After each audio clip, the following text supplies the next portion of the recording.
Big thanks to the great Loki of Loki's Mornings of Mischief, my good friend, for making that amazing, fantastic Clobberin time opening. I do eternally appreciate it, my good friend. I know my friend Loki is still on. He's streaming. I did not realize I was scheduling a show in conflict at the time he was doing it, and I'm really sorry about that. Because I was enjoying listening to him and my good old buddy 24/7 on there over there now on his stream, and I don't know how long they're going to be going, but I do appreciate. I will be on his. He's invited me, and I made a gracious invitation just as we did a few weeks ago to be on the DC Fandom event next Saturday. I'm looking forward to that. And but tonight, well, what is today? What is tonight? Tonight is, of course, is Star Trek Day. Vankman. All right. Thank you for being here, Vankman. Also, Scuba Pete. I'm supposed to be joined soon by my good friend Flash. I don't know what's holding him up, but hopefully he will be here soon. He may be having some technical difficulties. Latino Slant. Paulie. Oh, Paulie. Great to see you there, my friend. Happy Star Trek Day to you all. Happy Star Trek Day to you all. I love it. And I love Star Trek. And hopefully, again, Flash. He said he was on his way. I think he'll be here soon. My good buddy Flash. Who's only for those who do not know, Flash rode shotgun many years, many times on my shows on Blog Talk Radio, which of course I was on for 11 years and 700 episodes over there. Just starting out over here, for those who don't know, and he's only been able to make one of these so far that I've been doing here on YouTube. So I'm so excited he's going to be with me tonight. Great friend. Again, for I don't know, maybe something like 7-8 years or more. He was my co-host most of the time. I mean, we had other ones once in a while, but just he was always my go-to guy, my right-hand man, my Robin, my Spock. Spock being more appropriate because, of course, it is Star Trek Day, and I'm just excited anytime he can come on, and I hope he will make it through soon. I don't know what's going on, but Flash is the man. I hope he will make it. Yes, I call him Flash. But man, I guess he'll be here soon. All right, well, whatever, man. Look, if he doesn't show up, I'm just gonna have to hurt him. That's all there is to it. And he knows it. He's in trouble if he doesn't show up. You better hear me out there, brother. I'm gonna mess you up. You don't show up on me, man. No, he should be here soon. Scuba Pete, thank you for popping in. Anyone else who is out there that I've not yet seen pop in? Vankman, it is again so cool to have you here, Paulie. Star Trek Day. Well, what does it mean to you? I don't know if how big a Trek fan any of you are. I assume you must. Some of you had some regard for it here and there. I think it is safe to say that I'm a lunatic Star Trek fan. I have been one for a long time. Even though I got a late start. As old as I am, I got a late start. I really didn't get a chance to become a fan of it until I was like around 15 years old. But which some people will tell you they started when they were very, very young and everything. So I got a late start with Star Trek. But it means the world to me. As I often like to say of late, Star Trek is a beautiful thing. For me, Star Trek begins and ends. It begins in 1966 and ends in 2005. You could call, the empty suits that own it and control it can call other things Star Trek. And to some people, those things might be Star Trek, but not to me. Not on my own personal headcanon. It all starts and stops. Look, warts and all, because no Trek is perfect. There are bad episodes of all the series. Not all the movies are great. Not all the novels are great. Not all the comics are great. Speaking of Star Trek comics, in a couple of weeks, we'll be doing a Star Trek comics show, history of Star Trek comics. And believe me, there's a lot to cover there. Star Trek has been in comic books almost as long as it's been a TV show. But it's neither here nor there. Today, we're just talking about basically celebrating Star Trek. And like I say, again, I keep saying it, Star Trek is a beautiful thing. Because it has been so long gone, because we really haven't had it since Star Trek Enterprise got cut short in 2005. and then they started making fake Trek in 2009. Um, it pains me to lose it, but I will still have all the other ones, and we'll just focus on the stuff we love. It has become, for me, in a way, comfort food. I could throw in a Trek episode of any of the series that I like a lot. Now, again, we all have our favorites. That's one of the things. Before 1987, before Star Trek: The Next Generation appeared, Star Trek had one meaning. It was Kirk and the crew. My buddy Venkman, let's see, first saw its syndication. He first saw Star Trek late 80s, weeknights. Oh, there you go, in Boston. My introduction to Star Trek was weird because I did see it on network television a couple times as a child, Batman, but I didn't really get a chance to watch it much, and I was very young. The Batman TV show was my gospel, and so was Lost in Space. I loved it. But I had two brothers. We had to fight for the TV a lot when it came to, when we would come home after school to watch TV and whatnot. And for whatever reason, I never got to see Star Trek that much. And then as a kid who bought comic books all the time, Marvel Comics started. I saw the Gold Key comic books on the stands and didn't really mess with them that much. And just flipped through them every now and then. But Marvel and DC, I think both of them started running ads for a movie coming up called Star Trek: The Motion Picture, which Paulie mentions. I think so. Paulie mentions late 70s. That would be the motion picture, buddy. And these ads intrigued me, and of course, they came out with the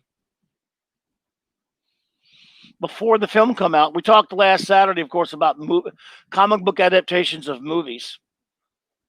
Well, before the film came out, there was the Marvel Super Special.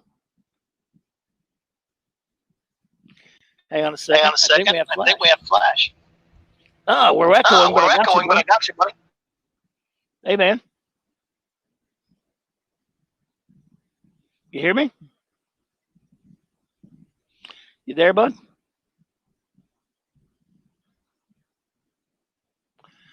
He took his mic off. Did you take your mic out?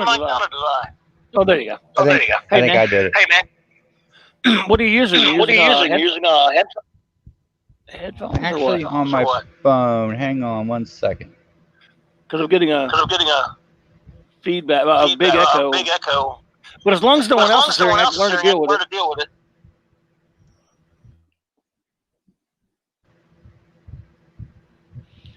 What about now? Hey, man, you hear me?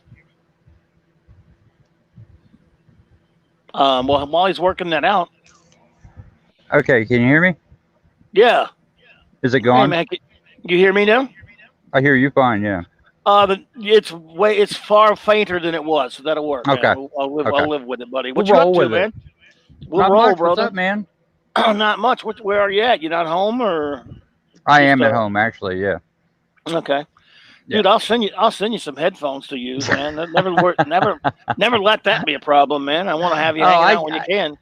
I can get some. It's just that most of this whole entire summer I haven't even been home, so I haven't even been in civilization most of the time. So I got you. Well, everyone, meet my good friend Flash. It's only his second time to be here on the new platform at YouTube. He probably didn't hear me threaten him, saying, if he doesn't show up, I'm going to hurt him. I'm going to beat his ass. And there he is. He was scared, and he said, oh, shit, I'm in trouble. I got in big trouble. Man, I'd go to the woodshed. Thanks for being here, brother. Man, I miss you, bud. Oh, my pleasure. I was just explaining to some of our new friends here in the chat.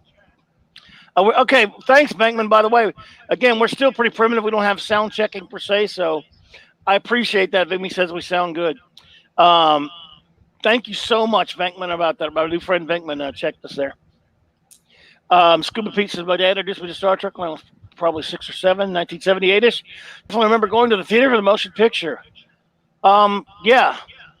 The motion picture gets beat up a little bit, but not around here. At least not by either one of us. We love it. I love it. And I was just talking a little bit about, again, I was explaining to some of the new folks around here and my good buddies here that I kept seeing the ads on the back of Marvel Comics for the Star Trek The Motion Picture. I'd not been able to see the show at all that much. And I bought this Marvel Super Special comic book adaptation, which, of course, last Saturday night talked about comic book movie adaptations. And this was the biggest one for me, one of the most important ones right here. And I mean, I just tore this thing to pieces. I loved it so much. I wore it out before the film came out. Didn't want to see the film at the theater. Just, I don't know. Some people don't like it. Maybe they have a different story, but I loved it. And right around that time, we were just around when we've gotten a VCR, and they started rerunning Star Trek Sunday mornings on 6 in the morning here for some reason. 6 in the morning, and I would get up and record it. And do you know, to this day, it's weird, man. When I watch a Trek episode of original series, sometimes, and it's let's say it's a quiet, moody scene with some of that, low key mood music, scene music, if you know what I'm talking about. Yes. I feel like I'm up at 6 in the morning on a Sunday morning, no matter what time it is. Isn't that funny? It's insane because I'm, as you know,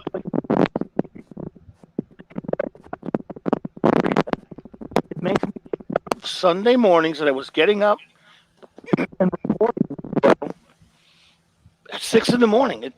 It feels it can be just an episode. Some of that, again, Fred Steiner mood music of the series that was more subtle for the less gregarious scenes, you might say. So I don't understand why either, but weird. But I have a similar feeling. Really? Not quite the same time frame, but the most popular time to catch it where I lived, it for some reason it wasn't in like a constant heavy rotation. It only played on weekends. Here it wasn't a Monday through Friday thing. And it would play Saturday at 7 p.m. out of a station in Steubenville, Ohio. However, you and I have talked about this before. That was war. That was battle time because, unfortunately, the adults controlled the TV set, and there were other things on, and I rarely got to see it at 7 out of Steubenville. But it would follow Chiller Theater out of Pittsburgh, Channel 11 out of Pittsburgh. And Chiller Theater would run originally until 3 a.m. And Star Trek would come on after Chiller Theater. But then once Saturday Night Live kind of stepped on Chiller Theater's toes, and Channel 11 had to kowtow to NBC, they cut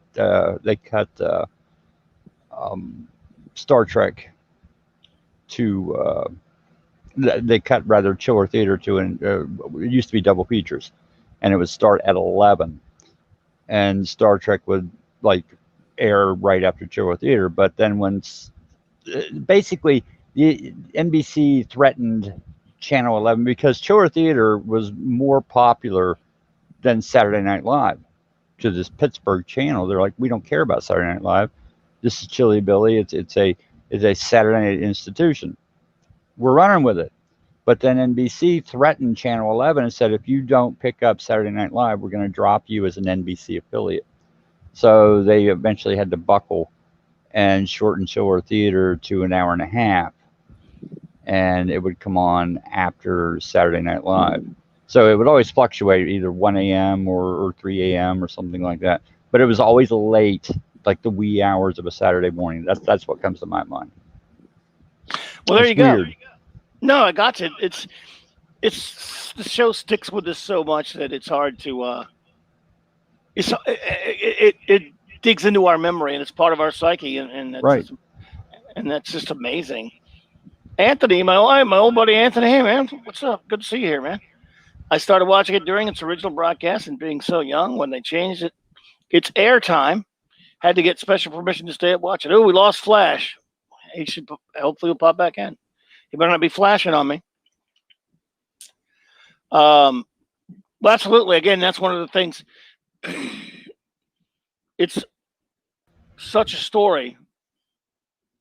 Star Trek is a many splintered thing and such a story. Everyone has their own origin stories. Everyone has origin stories about lost you there for a minute, brother. Yeah, something weird But happened. I'm not sure what it was.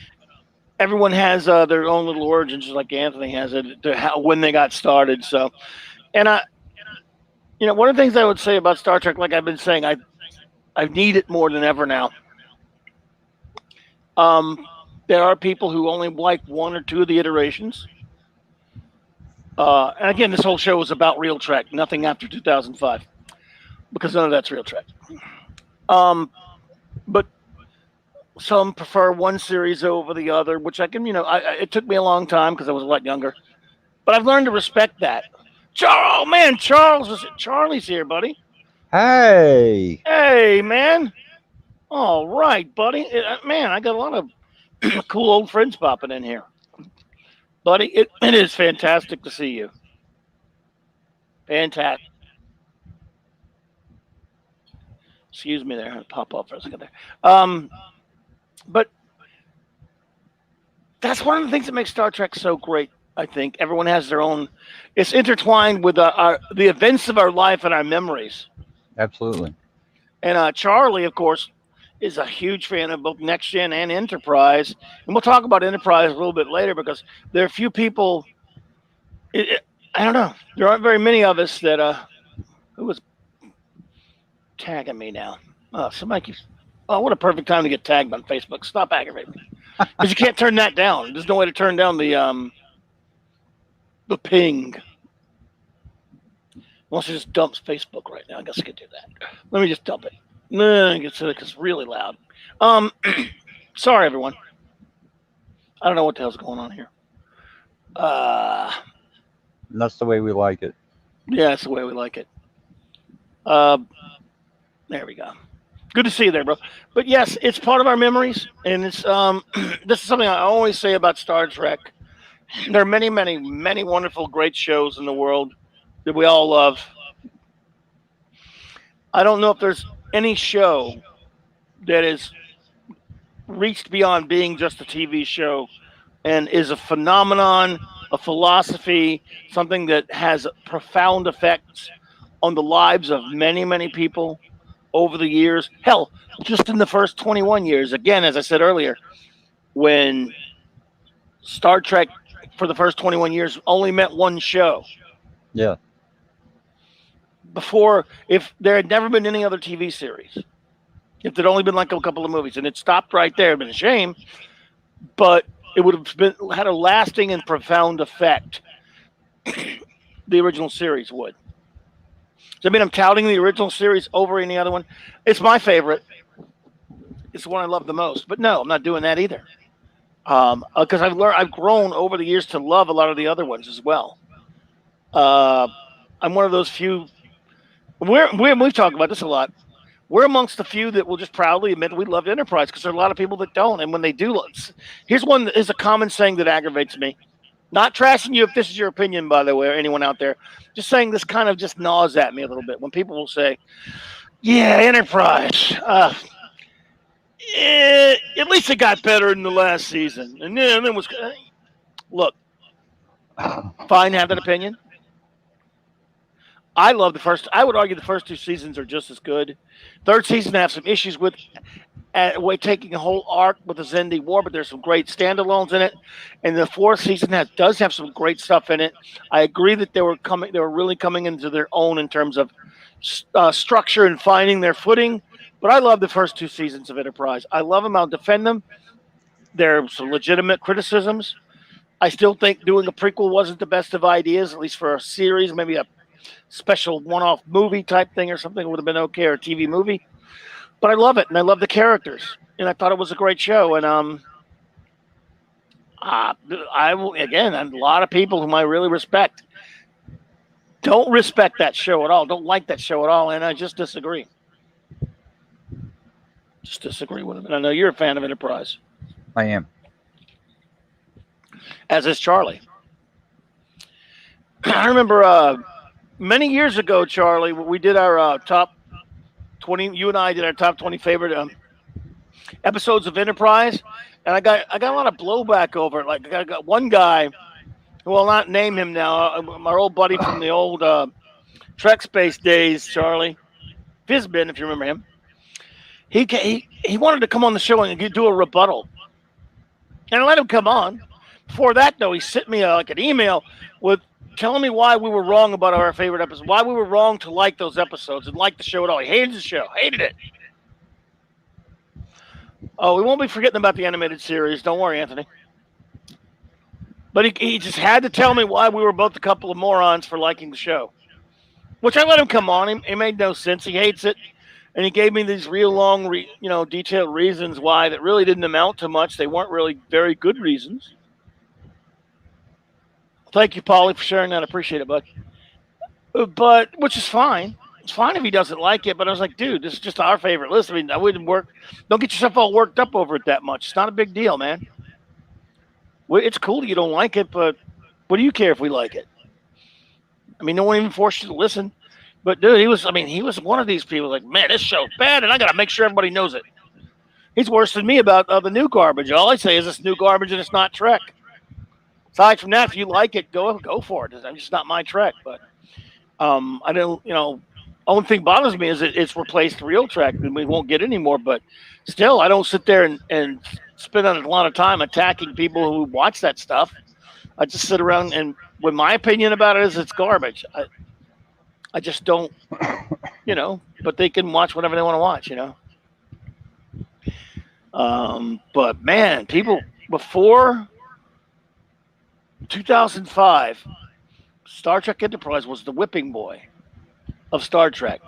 And there to this day, people who at least rightly hate the new crap, but they'll come back, well, now Enterprise isn't quite as bad as those new ones, but it's still bad. Ooh, and they'll still beat up, but not as much. The new stuff has made them appreciate it a little bit more, which is kind of funny. So, yeah, I don't know what you're going to do. But it was a prequel, and I'm not sure such was a good idea. But you mentioned the animated series, Anthony. I'd just say about that, it won an Emmy for being a really intelligent animated show. The filmation, Lou Scheimer and those guys did a great job. Yeah, I agree with that. Charles, he says, how do you tell someone their choice of favorite episodes are wrong? He said we were wrong to like any of them. So that's worse than picking on you for a certain movie you like that Claude messes with you about that I won't. Yeah. How dare you? Which one? There's like 5 of them. There's 5 that he picks on you about? I only probably. Yeah. I'm sure I could come up if I threw 5 out there. I'm sure he would find something. Oh. But over the years, there was a time, look, when it was all look, it was even as a habit, I still say Real Trek. Now Real Trek has a different meaning. But it was all original series to me for the longest time, everyone. And I watched The Next Generation for a few years when it was on, and then it didn't do a lot for me at the time. Didn't like it. I know Charlie's a big fan of it. And I didn't watch much of Deep Space Nine or Voyager. But I did watch, a lot of Enterprise. Now, later I've gone back and I'm a huge fan of Next Generation and Deep Space Nine now.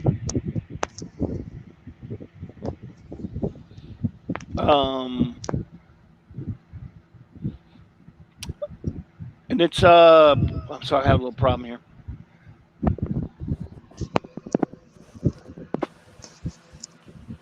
Okay. All right, I was having a little bit of a technical difficulty there. I think I'm being heard still. You hear me, dude?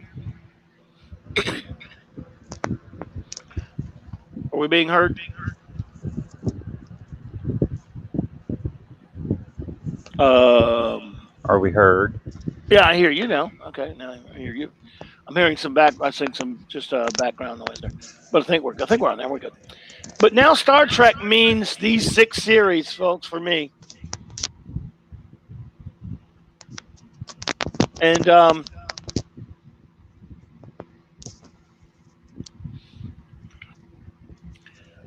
I've become a big fan of Next Gen and hang on a second, everyone. Let me fix something here.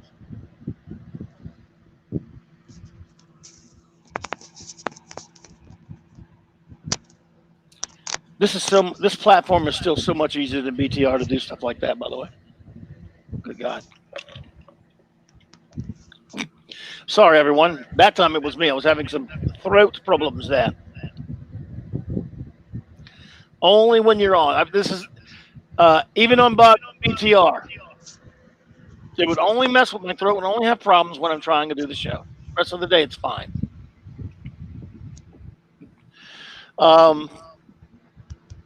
Yeah, but I don't know. I've become a big fan of these shows and I have a new appreciation for them. I can pop on any episode of any of the directs, except for Voyager. I'm going to be mean for a minute. I'm going to be mean for a minute, but I'm going to say that's the one I never really warmed up to that much. If anyone can give me an idea if we're sounding okay, let me know. You would. Because are you outside?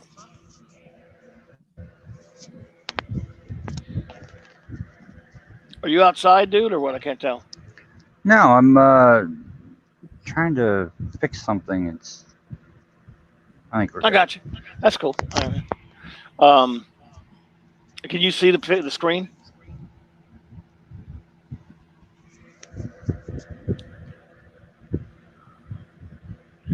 For those who can see it, I don't know if you can you see. Or you're on the phone. You probably can't see the screen. Thanks, Anthony. I appreciate that. In the beginning of the Next Generation, I thought. Oh, here we go. Anthony says, in the beginning of the Next Generation, I thought Picard was trying too hard to command by committee. Well, I've said that a lot. Things got better as the series went along. Voyager wasn't shown around here. Really? Okay. Well, yeah, I used to call him Captain Conference because I thought he called the damn conference too often. Picard. Thank you, Scuba Pete. I appreciate that. And Anthony, I do appreciate that. There's the TV Guide article. Remember the old TV Guide fall previews? Yes, loved them. They went way back, man. They were even back as far back as Star Trek. Incidentally, fun fact, it's a weird one. Even though this is Star Trek Day, did you know that Star Trek aired on September 6th, 1966 in Canada? Oh, pesky Canadians. Yeah. So, a hat tip to my Canadian friends. You got it a couple of days earlier. I mean, Star Trek Day has always been celebrated on September 8th. Because it's national airing here. But 2 days earlier, you're way ahead of the game, guys. Now, I'm assuming it was the Man Trap, same as we got aired here. I would assume. Yes, but at least Roddenberry didn't have to go all over Canada apologizing to Roddenberry's father apologizing to the neighbors. As everyone has heard the story, I'm sure that Gene Roddenberry, whom we did a show on a couple of weeks ago, Great Bird of the Galaxy as he's called, the creator of Star Trek. And the network is the reason that they aired Man Trap. We've talked about this a lot. And Flash likes it. I don't like Man Trap much. But I don't understand why they had to air that one first. But they don't understand either because they're idiots. That they were to run that one first. Run them in order, for God's sake. I mean, after making them go back and film another pilot, you'd think they would run the pilot first. You would think. I mean, Where No Man's Gone before, but they ended like third or something. Which makes it really weird when you watch it in order. Yeah, if you watch it in air date order. Yeah, it makes it really strange. I just got this a couple of months back. Some of you may know. Let's see what I've got to say here. I've always wondered if people watched Voyager for 7 seasons because they genuinely liked the show, or do they watch it purely because it had Star Trek in the title? I'm going to say the former, but there's going to be, I think there's probably, I don't know about an even split, but I think it kind of goes both ways on that thing. When some did. It's definitely both. Yeah, I think it's definitely both, because I do know people that Voyager's their favorite, but not as many. I think you'll find far more people where the original series is their favorite or the Next Generation is their favorite. tons that said Deep Space Nine is their favorite. But there's in fact, there's a really super sweet, nice young lady that I see her tweets all the time on Twitter. Who, I mean, Voyager is her favorite thing. Sweetheart, nice girl, nice lady, and Voyager's her favorite thing in life. And that girl, I mean, for her, it's all Janeway and Voyager all the time. Although she likes the other shows, and so I get a kick out of her. She says, there are some staunch Voyager people, no question about it. But I also think I fall into that latter camp because I didn't watch it much when it was on. And after I binged Deep Space Nine again a number of years ago, I decided it was 2016. It was the 50th anniversary year. I decided I wanted to have watched all of Voyager because I will have watched all the other shows of all the episodes of all the other ones. So I kind of forced myself to go through it all. And I don't mean that in a bad way that I forced myself, but I like some episodes. I like some of the characters. Okay, there's some good ones. It's just not my thing that much. It's not my favorite. It's my least favorite of the Treks. I'll take it light years over filth like STD and Star Trek Picard and Lower Decks and the Jar Jar Abrams garbage movies. At least it's real Trek. And it's not my favorite of the real Treks, but it's real Trek and it's legit and it counts. And and so Venkman, I think, is a little bit of both. But for me, I guess I'm probably the latter. Yeah. But Wait a minute. Did you say Venkman? He is called Venkman. As in Peter Venkman? Oh yes, he's got that. Yes, that's awesome. Oh, that's a great name. He's Venkman, Venk/Man. He just started with us not too long ago. He's a big retro blasting fan, and he's come over here and joined us for some shows. Cool dude, and he's got Peter Venkman from the animated series of the Ghostbusters as his avatar. So I always appreciate him. He is a big Ghostbusters fan. I'm sure of the movies as well, but also the animated show. So yeah, so awesome name, by the way, Venkman. Yeah, love it. And some guy named Minimus, an old nemesis of yours, says, "Do we need another Star Trek for Greatest Anatomy fans?" Well, no, we don't, but we got it anyway, whether we need it or not. God damn it, you got it. So anyway, yeah, I was telling the story about how I got the Blu-ray. The 50th anniversary Blu-ray said I had to wait till like this just a couple of months ago, Flash. I don't know if I told you about that because it was just so expensive. It's a beautiful mega set of the original series. It even has the remasters, but you can watch them either way. You can toggle between the old way or the remastered episode. But even in the midst of watching an episode, you can do it. And the animated series for the first time on Blu-ray is in there, and the films, and it's a great, fantastic box set. So I decided to binge them all in order because I'm just to kind of throw any random Trek episode on there, just with whatever takes my fancy, any, meeny, miny, mo type of thing. But I've decided to binge them in order, and I'm doing them in production order. Unfortunately, on the disc set, they're in air date order. So switching discs around in that first season gets annoying after a while. It's really hard work. No. But you got to watch them in production order if you're going to binge it. Makes more sense. Let's see here. Me love Flash long time, Claude says. See, I knew he loved you. I knew he did too. He puts up a tough exterior. But he just loves. He's a softy. He's no softy. Yes, indeed. So after the Man Trap ran, of course, and Roddenberry had told a story on one of those Inside Star Trek album, I think it was, where his father had gone around to all the his neighbors saying, "My son's TV show starts tonight" or whatever. And then after the Man Trap ran, he went around and apologized to all the neighbors. Thanks, Dad. If Where No Man Has Gone before had aired, he would not have had to apologize. Captain Trek, thanks for being here. Thank you. Oh, man, Flash. We've got a blast from the past here, buddy. Guess who's with us? Our old buddy Jobber. No way. Yeah. Under an assumed name, but it's the Jobster. Good to see you there, buddy. Thank you for being here, Jobber. Oh, we lost Flash again, Jobber, but he'll be back. Anyway, thanks for being here, Jobber. Appreciate it. And Captain Trek, again, I am honored to see you here, sir. Honored, sir. Honored. Yes, indeed, sir. Hail. Hail Star Trek. Hail Star. I hope everyone's having a happy Star Trek day. If any of you watch any Star Trek today, whichever one, let me know. Flash, you there? There you go. You pop back in. There, you're back. I'm about to throw this phone. I hate this phone so much I'm because sorry. it's obviously possessed.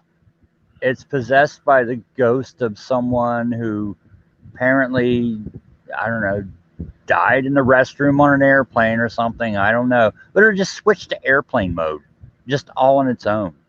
Oh my goodness. Yeah. So, You got a relatively modern phone, or is it older one? yeah. Yeah. But it just like, hey, let's go to airplane mode now. That'll be fun. Captain Trek, dude, I would be honored, man. Come on, we'll talk some Trek. I'm going to be doing a lot of Trek talk this month, being not just Star Trek Day today, but it's really Star Trek month. Or Trek Talk is a feature that I used to on my old BTR show, which I'm resurrecting. In fact, well, this coming up weekend, DC Fandom is doing another event like they did a couple of weeks ago. I was on the Great Loki show that Saturday for 9 hours for that big 8-hour event. Well, it's a 24-hour event this time. I don't know how long exactly Loki's going to go. I think maybe 12, but starting 12 noon, I've been invited to be on Loki's stream. He's going to go at least 12 hours or so, and then that'll be Saturday for the new ridiculous, it'll probably be ridiculous like the last one, DC Fandom event, but we'll be there with an all-star cast and me and other great people, though. And Loki, I love you, man. Thank you for inviting me there. And but the week after, I'll be back doing the show. And I'm going to do a show about the history of Star Trek comics. And that's a convoluted one right there. So Captain Trek, dude, man, I would love to talk to you about some comics. Anybody with the title Captain Trek is going to put me to shame. I can tell you that right now. Jobber says in Chicago, I first discovered Star Trek original series and reruns on what would be the Fox syndicated station. There you go. A lot of people got it in reruns, man.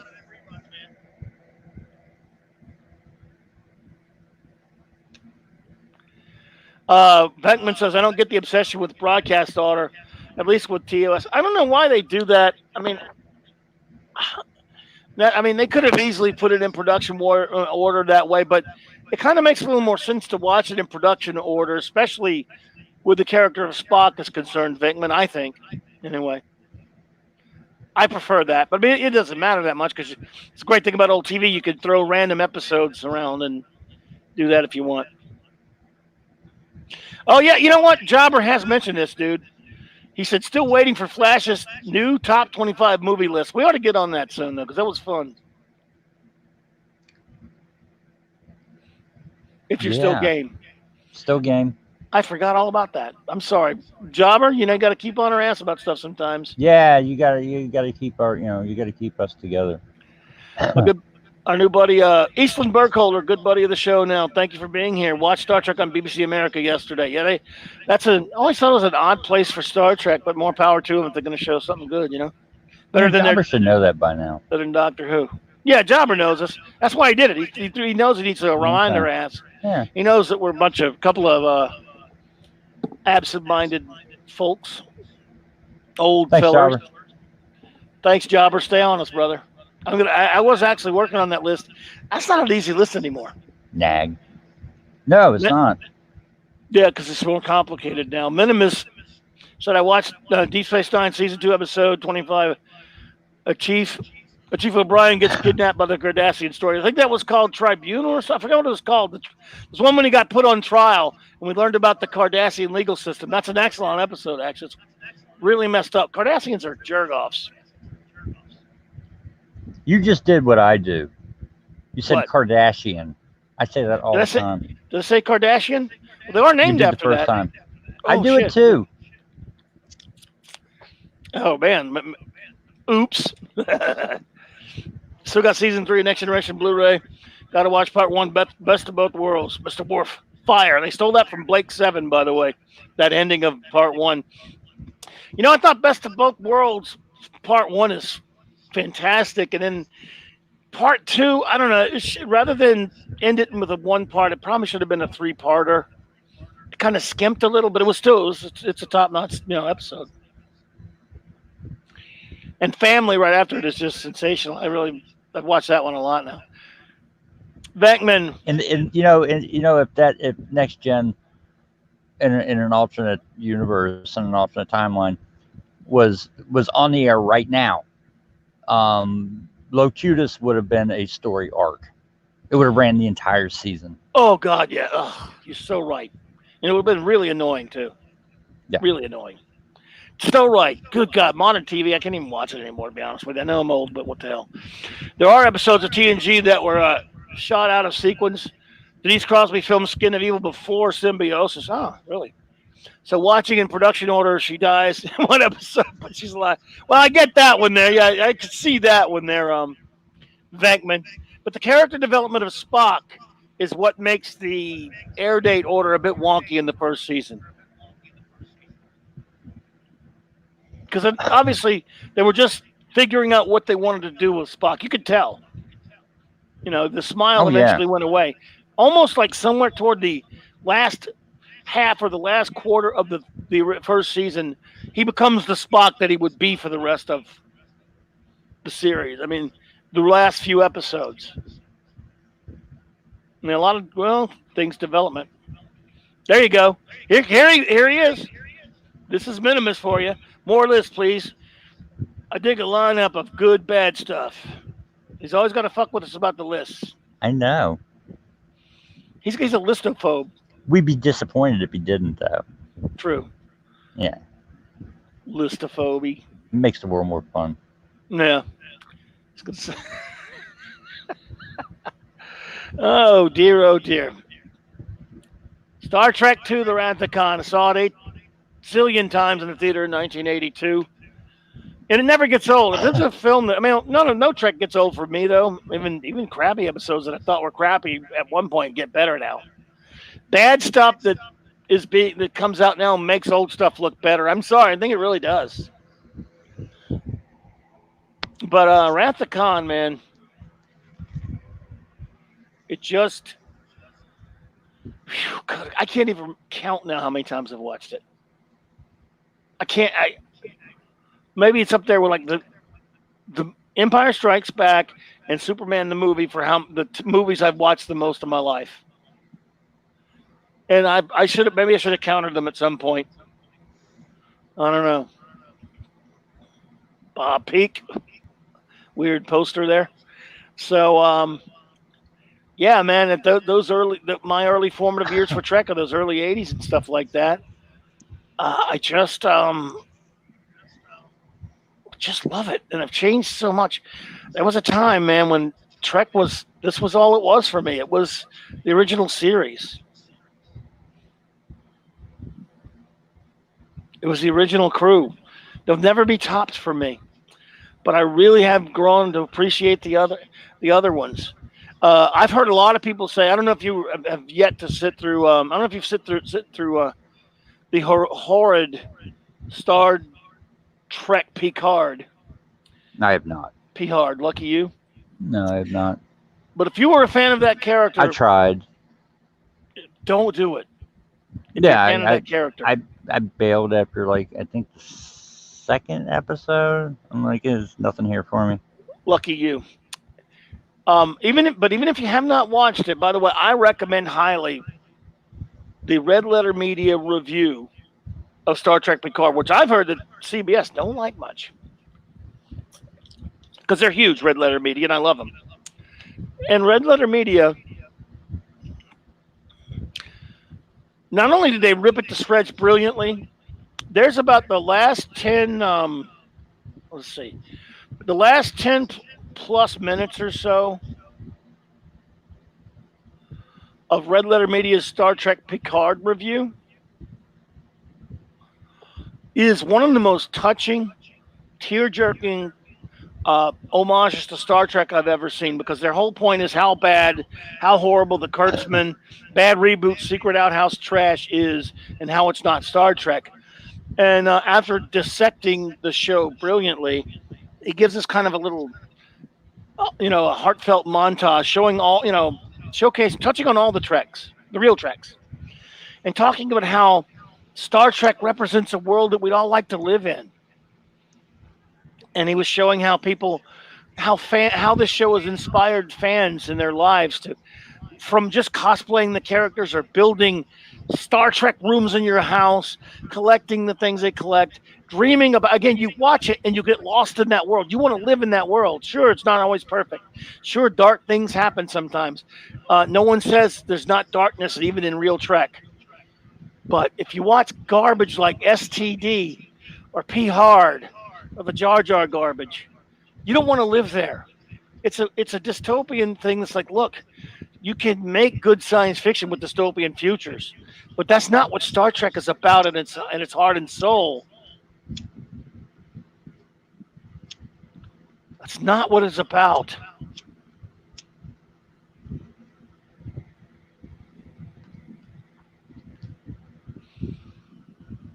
That's not what it's about at all. And unfortunately, I don't know. Well, I guess the people running so-called Star Trek right now just never either watched it or they have nothing but contempt for it. And the fans, they've proven it. They've proven it.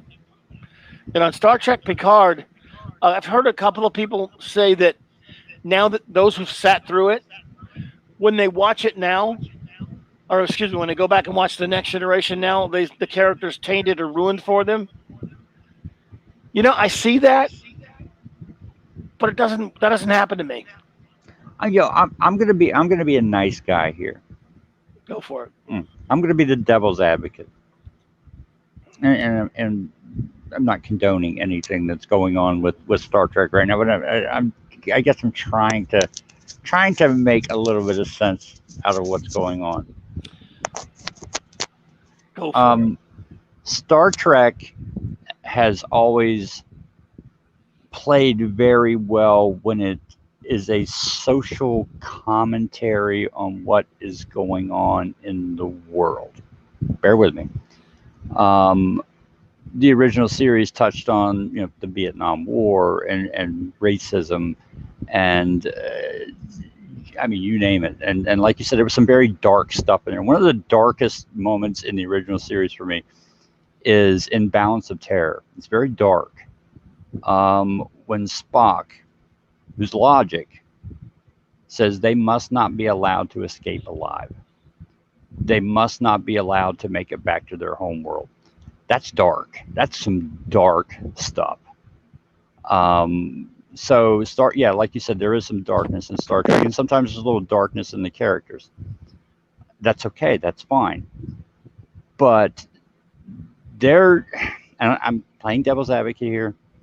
I know in reality they don't know what they're doing. I know they're a bunch of hacks. But I'm going to be a nice guy. I'm going to go to their corner here just for a second.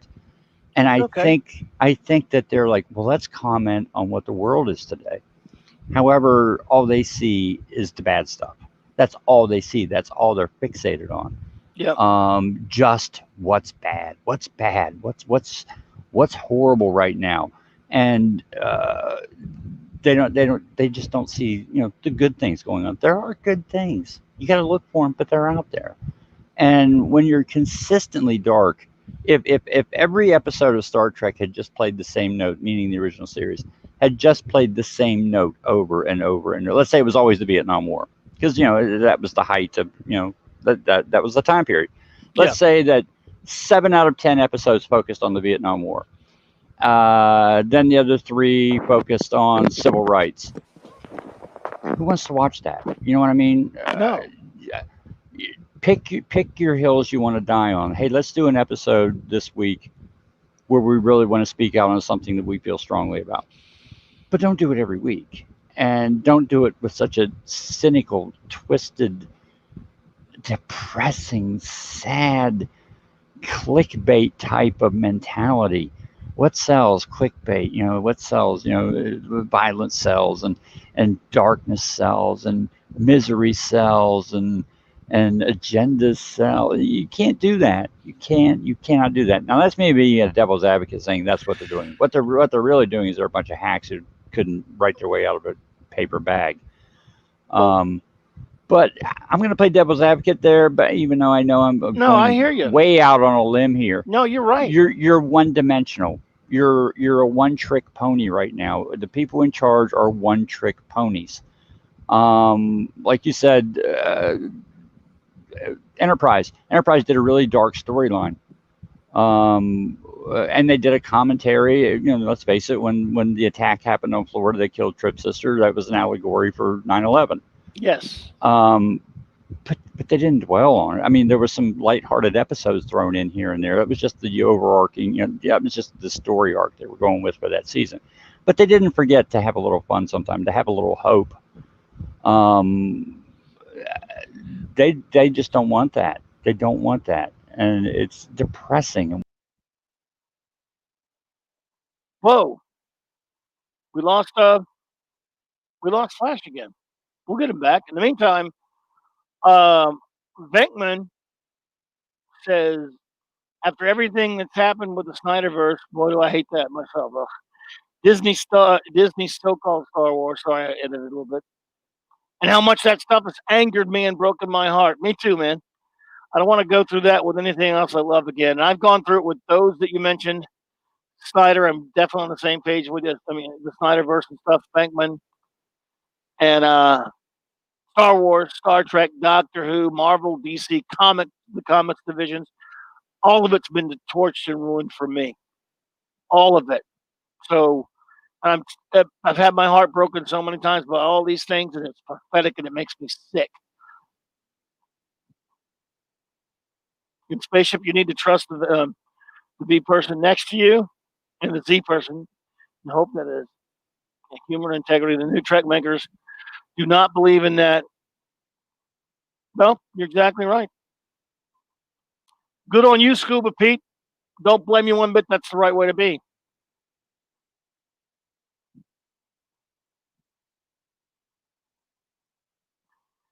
Well, Anthony, that's pretty idiotic. I mean, what I've seen of Laura Drex is terrible, and I love the Orville. Hey, man. But to each his own on that one. Yo, bro, you hear me? Hey, man, you're back. You're back, buddy. You there, bro? I am. Okay, you're back now. CBS kicked me off. Yep, CBS heard you, man. They didn't like you. I'd like to speak to what you just said for a minute because it's a vital point to be made. Because, yes, playing devil's advocate is important. The thing is, in real Trek, the key is these people, by the way, Kurtzman and Isger, they set up front. They wanted to do a show with an agenda that trashed certain people who's, I mean, and they went. Oh, it's and obvious. So yeah, it's not only it doesn't have to be obvious. They said it. They said the words. We're going after a certain demographic that we don't like, that voted a certain way we don't like, and I'm not going to talk about that. But you know who I'm talking about. They said it. They did not hide it. But the thing about it, talk about the darkness in Trek, in real Trek.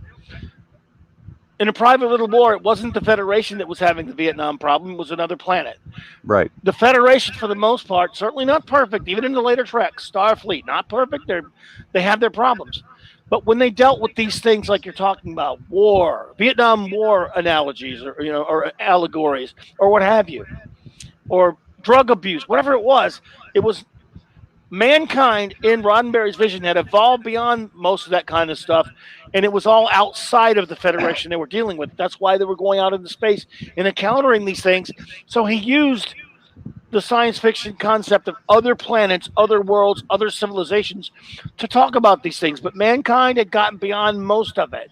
We still had problems, but our problems came from reaching out into the universe. In other words, there wouldn't have been a Dominion War if the Federation hadn't reached far out into space. They wouldn't have had trouble with the Romulans or anyone if they weren't out there exploring. But humankind itself had gotten past. In other words, in Star Trek Picard, they've reintroduced the Federation. They're all run by a bunch of scumbags. They're all a bunch of racist assholes. They have drug abuse. They have class envy, a caste system. All kinds of different types of racial issues that were never in real Trek ever. when you wanted to deal with racism, you wrote it like, let that be your last battlefield. It was another planet. And remember, the cast were like, they were horrified by the racism that Beale and Lokai were fighting over because they don't do it anymore. Remember, Imbalance of Terror, when a character in Starfleet does show some bigotry, Kirk shoots him down. Leave any bigotry in your quarters, mister. Gets There's dressed no room down. for it on the bridge. Right. So it's when there is a problem like that, it's in the minority. There's an episode of Star Trek The Next Generation early on where they found these two planets. One was basically profiteering off the drug addiction of another planet, two civilizations. And then we're talking about it like they're people now, they're actually people who are addicted to drugs. That happened to us hundreds of years ago. We don't do that anymore. But all of a sudden, in this 24th century, when Picard's 90-something years old, it's all back. Shit that had been gone from Federation society for hundreds of years, all of a sudden, because Alex Kurtzman and Akiva Goldsman and Michael Chabon and other idiots are morons that don't care about Star Trek continuity whatsoever, and they don't care about Star Trek whatsoever or its philosophy. So they added a bunch of shitty violence and destruction. They turned the characters completely into things that they are not. They turned the Star Trek future into a dystopian future. They're a bunch of fucking a-holes who don't love Star Trek. And this first. I'll go back to that one. Eastland says Lower Decks is mean-spirited and is intended to mock the fans. That's true. It's garbage. And in the TOS, they used metaphors when they dealt with issues like that. They didn't, exactly. They did not damn one side or the other. That's true. They didn't. They weren't black and white in their philosophy. They presented you with problems, and they gave you a lot of angles to make your decisions on, and they weren't very clear cut. Unlike the agenda driven garbage of Bad Reboot and Secret Outhouse and Klutzman, Chabon, Goldsman, and all those morons. Jobber said season 3 episode Next Generation: The Enemy had Worf refuse to help a badly injured Romulan who was on the Enterprise. Worf's hatred of Romulans could have started a new war. That was dark, yeah. And it came from a standpoint of no one agreed. Worf was, again, that's how you make your characters flawed, even in the Star Trek universe. They had some dark stuff on Deep Space Nine, the episode where O'Brien went undercover in the Orion Syndicate, showing that, yes, there's still some corruption in the galaxy. There have been times in Star Trek where there were rogue admirals. There was a rogue captain in the Omega Glory. It happened. But by and large, it was not negative. It was positive and it was hopeful.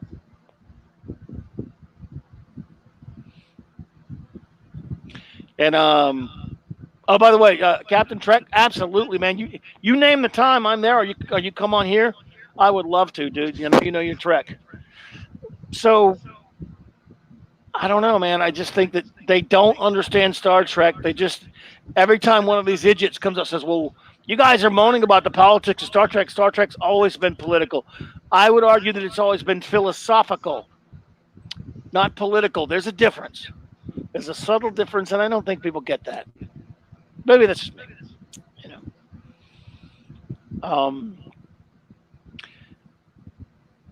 Roddenberry later in life became something of I had kind of a Gandhi complex, if there's such a term. Yeah, Gene Roddenberry's problem was he thought he was Gene Roddenberry. He did later, Yeah. In his early career, he wrote. If you look at his writing, now people like to say he didn't. He had a lot of help creating Star Trek, but of course, and we should mention people like Dorothy Fontana, Gene L. Kuhn, Robert Justman, Theodore Sturgeon, and many of the other writers who wrote great episodes. No question about it. There's so many names.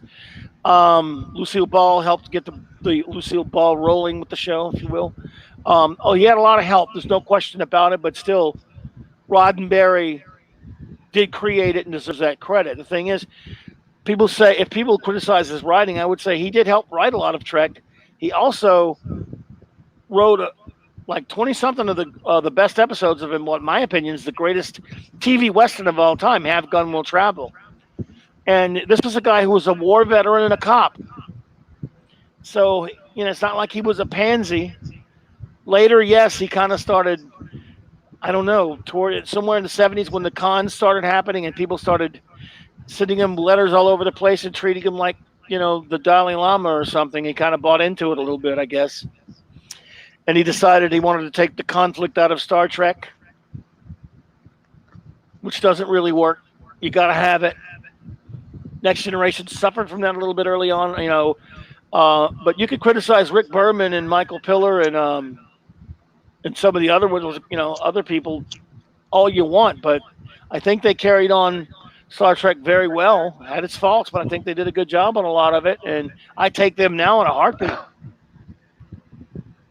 It's one of those things. Miss me yet? Rick Berman could say, and he'd be right. Yeah, I do. I miss you because at least you gave us Star Trek. Sure, Gene didn't like a lot of it. He didn't like the movies that he wasn't, other than the motion picture. He didn't like Wrath of Khan or the direction of it. He had arguments with Nicholas Meyer and Harv Bennett.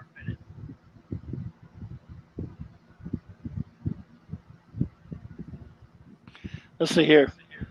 Just watched an episode with one planet profiting off the planet of addicts. Oh yeah, I forget the name of that one, but it had Judson Scott in it and Merritt Buttrick. And it was the first season of Next Generation. Symbiosis, I think. I think that was Symbiosis. Yeah, that episode takes on a lot more meaning now. You know what else reminds me of that episode? I wish I don't have sound bites here anyway, or I couldn't find it anyway, probably. There was an old Star Trek PSA announcement that Shatner and Nimoy did. I think Nichelle Nichols maybe as well, about hard drug abuse. Do you remember that?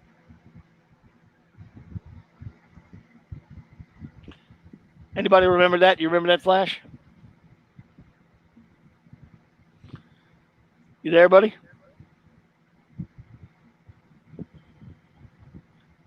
Flash, do you remember that? Are you there? Yeah, what's that? I'm sorry. Oh, no, I was just talking about. We were talking about the Next Generation episode. Symbiosis, the one of Judson Scott and Merritt Buttrick. Yes. Yeah, and someone mentioned that, and I said there was another. And again, that in that episode, Picard and others, they're horrified by the even thought that people could be addicted to drugs. They didn't. I mean, it was so alien to them.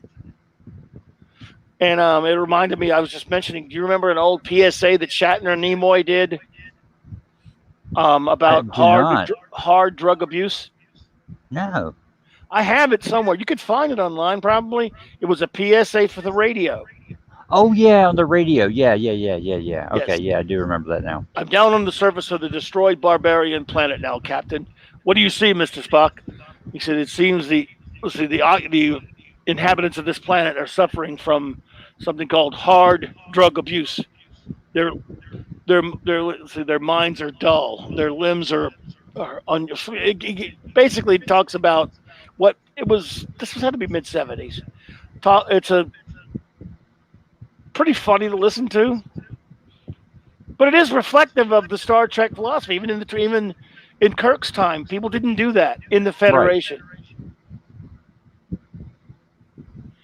Right. You could probably find it online somewhere. Star Trek PSA hard drug abuse. Somebody probably put it on YouTube. Everything's on YouTube. If it's not on YouTube, it didn't happen.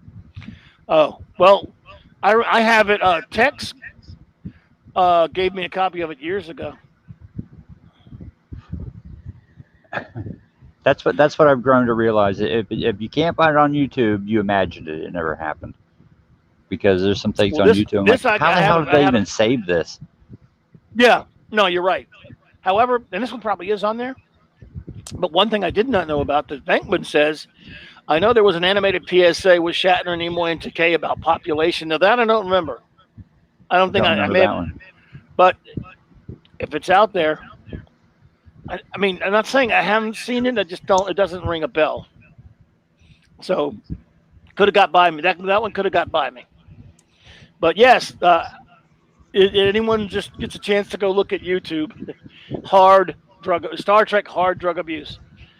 So I don't know. Maybe I'll look for it. We could actually play it on here, I don't think we'd get in trouble. So that would be kind of funny, wouldn't it? Let's see here. What are they going to do to you? Yeah, let's see if we Put you can in find it. jail. Yeah, put me in YouTube jail. Correct. PSA I won't squeal. hard I won't stooge on you. drug abuse. Let's see if we can find it. What the hell? Claude might. Anti-drug PSA.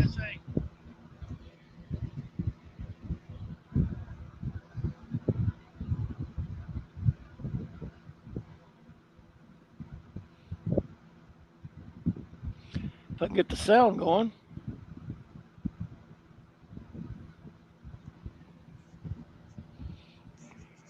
Oh, let's see. Oh my God, this is it. Oh man. All right, I'm gonna play it. What the hell? All right, everyone who wants to see this stuff. Anyone want to see this? There's a. It's not. I mean, it's an audio, but it's on. Like you said, bro. YouTube. Yep. All right, let's see if we can do this. I'm gonna screen share here. Bit.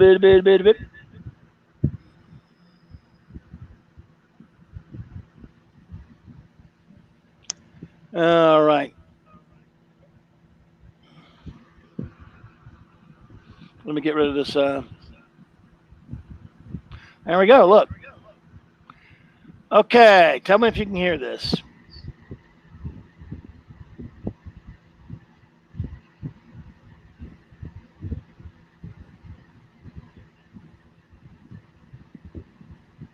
You hearing that? No, I just see a weird picture of Shatner.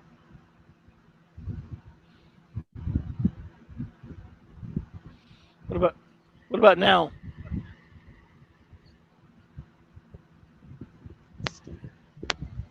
Are you hearing it?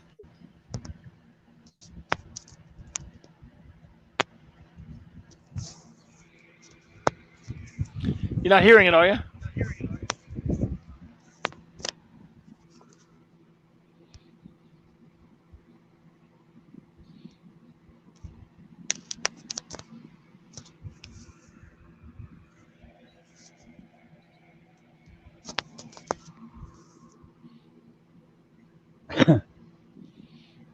Hmm.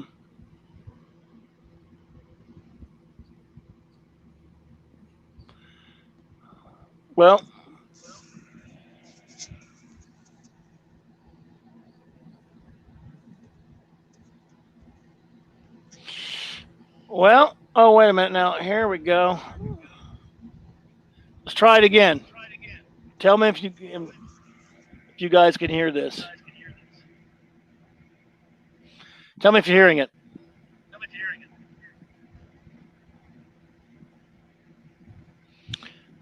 Not Are you all getting it. hearing that? There it is. You hear it?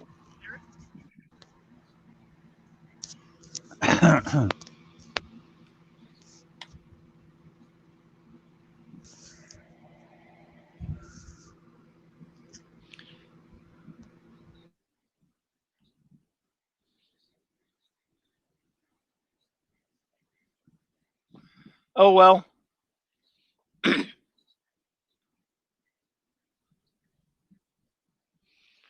If no one's hearing it, I'll just have to you guys go find it. You got to hear it.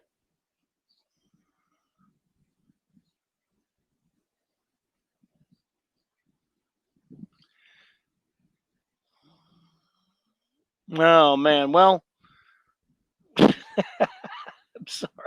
I'm sorry, everyone. I'm an idiot.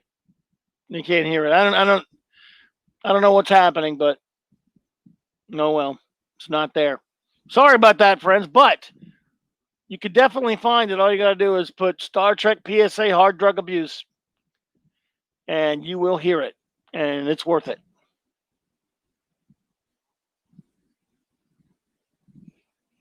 And I am sorry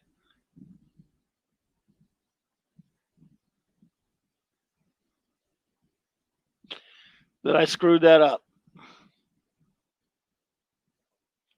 So I hope you can hear me now. You probably don't hope you can hear me, but I hope you can. Wah, wah, wah, wah, wah, wah, wah. There we go. Nah, we're just messing around having some fun, dudes. Let's get a background going. Let's see.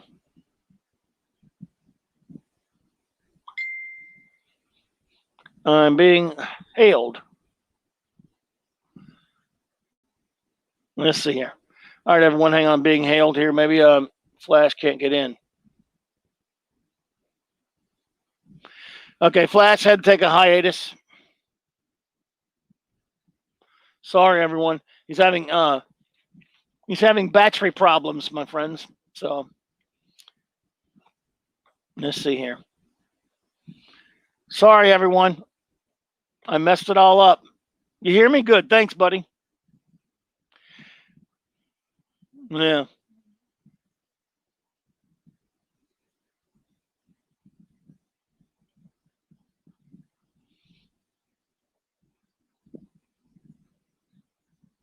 Oh, thanks, Captain Trek. I see that. Yeah. No, I'll watch that one later. I don't think I've ever seen that one, man. Sheet. Okay. So what are you guys doing? We're just messing around on Star Trek Day. We'd all be better off watching Star Trek than talking to me. But I'm glad you're here anyway. And so I guess while we're waiting for Flash to come back, hopefully he'll be able to come back soon. I don't know.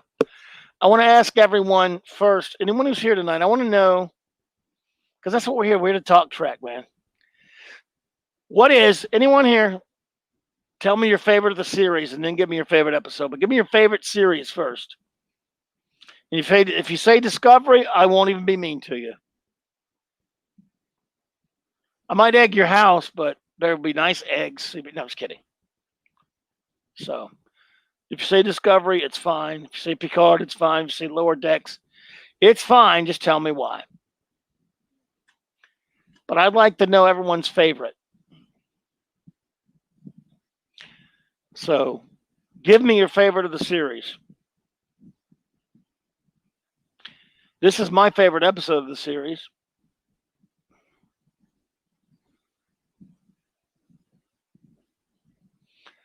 Mirror, mirror. I love it. Claude just put Star Trek. Yeah, that's about right. He just loves it all.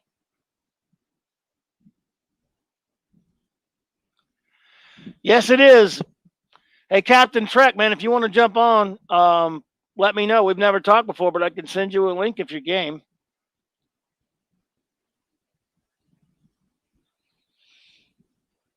Flash has to take a bit of an hiatus. He ate us there. But if you're not busy. Oh, yeah, I know. Claude Paris picks the Doomsday Machine. I always thought your favorite was Where No Man Has Gone Before, but you can change stuff. I mean,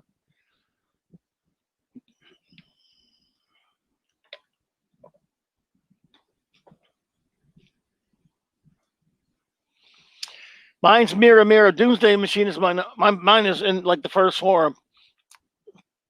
Mirror Mirror, Sitting on the Edge Forever. A Mock Time, Doomsday Machine.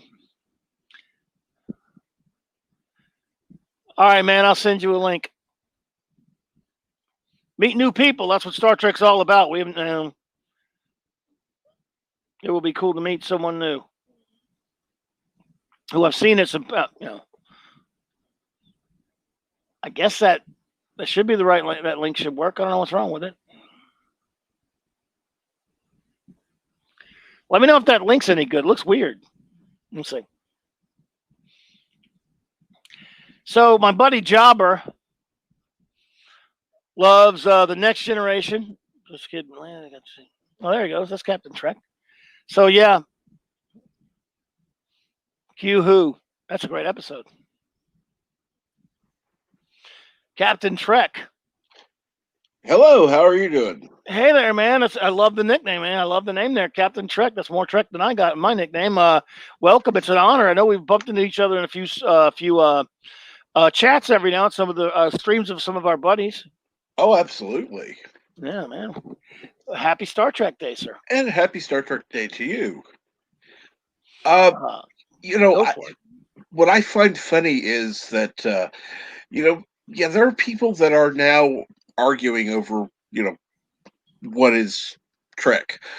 But I think a lot of them are forgetting what we already have. And it is, we have some good quality Trek. Whether you agree with the new stuff or not, what we already have is good, and we need to enjoy it. Well, there's a lot of it, that's for sure. Eastland, that would be City on Edge Forever. Classic, great one. It's widely regarded as, by some, as the best ever of the original series. But Oh it's a yes, great one. It's I will concede that it's probably the greatest just because of its magnitude. But Mirror Mirror is my favorite. But City on Edge Forever is the one I got to go. Man, it's brilliant. It's wonderful. But you're right. There's a lot of Trek. There's plenty of it that you can, especially for like someone new. hmm You can say, look, there's a big backlog there. and see, I would suggest anyone new really start with DS9, Mhm. because it's okay. At first, it starts off a little slow, but it does. It's not, it doesn't drag. It's not boring. Uh, and then it picks up as it goes along. Overall, I'd have to say that DS9 is currently my favorite series. Uh, but the funny thing is, one of them that uh,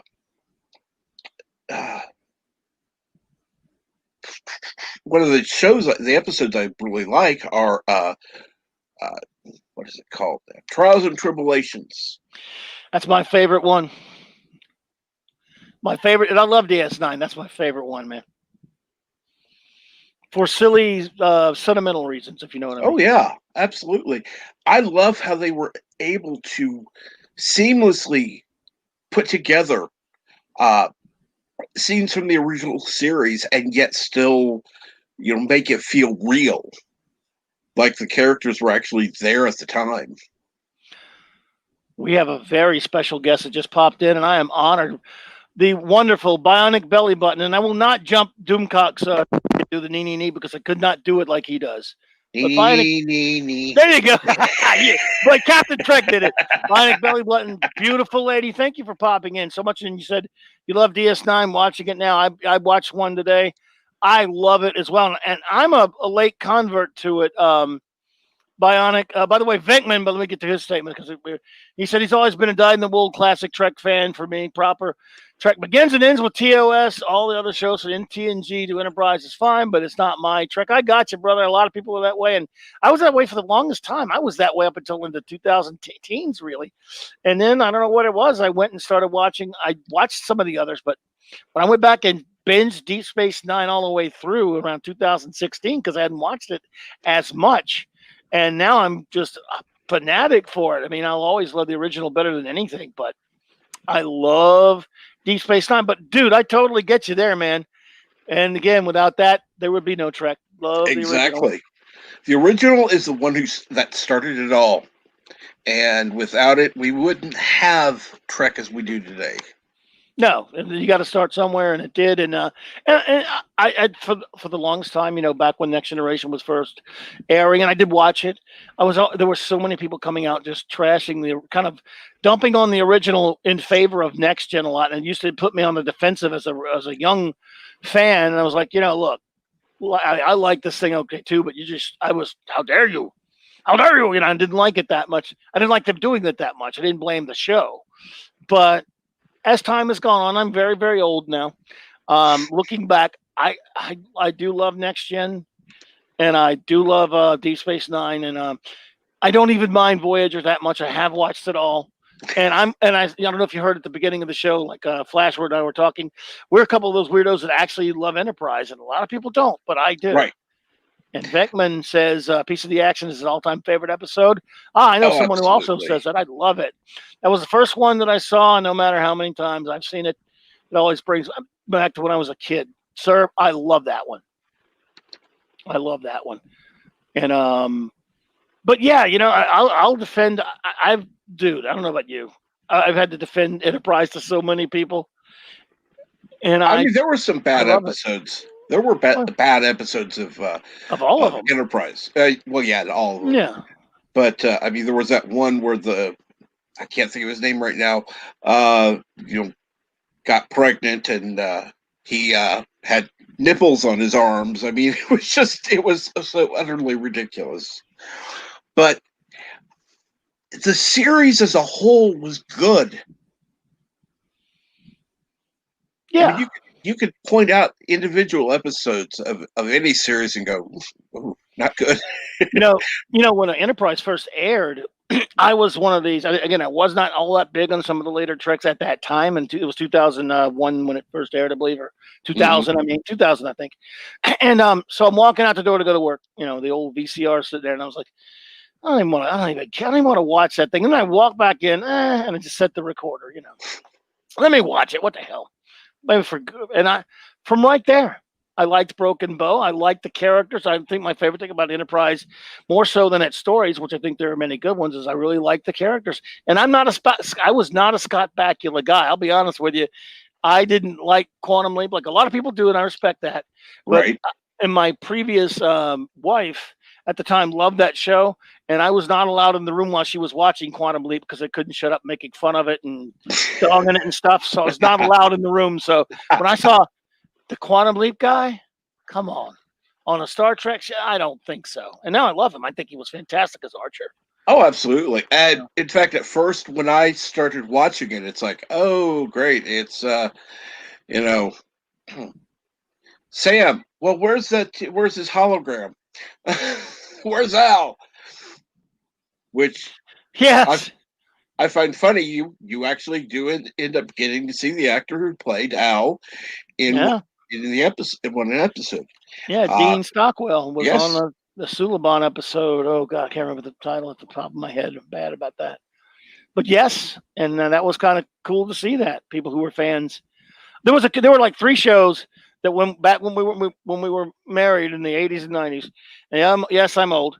That I was not allowed in the room when she was watching it. It was Quantum Leap.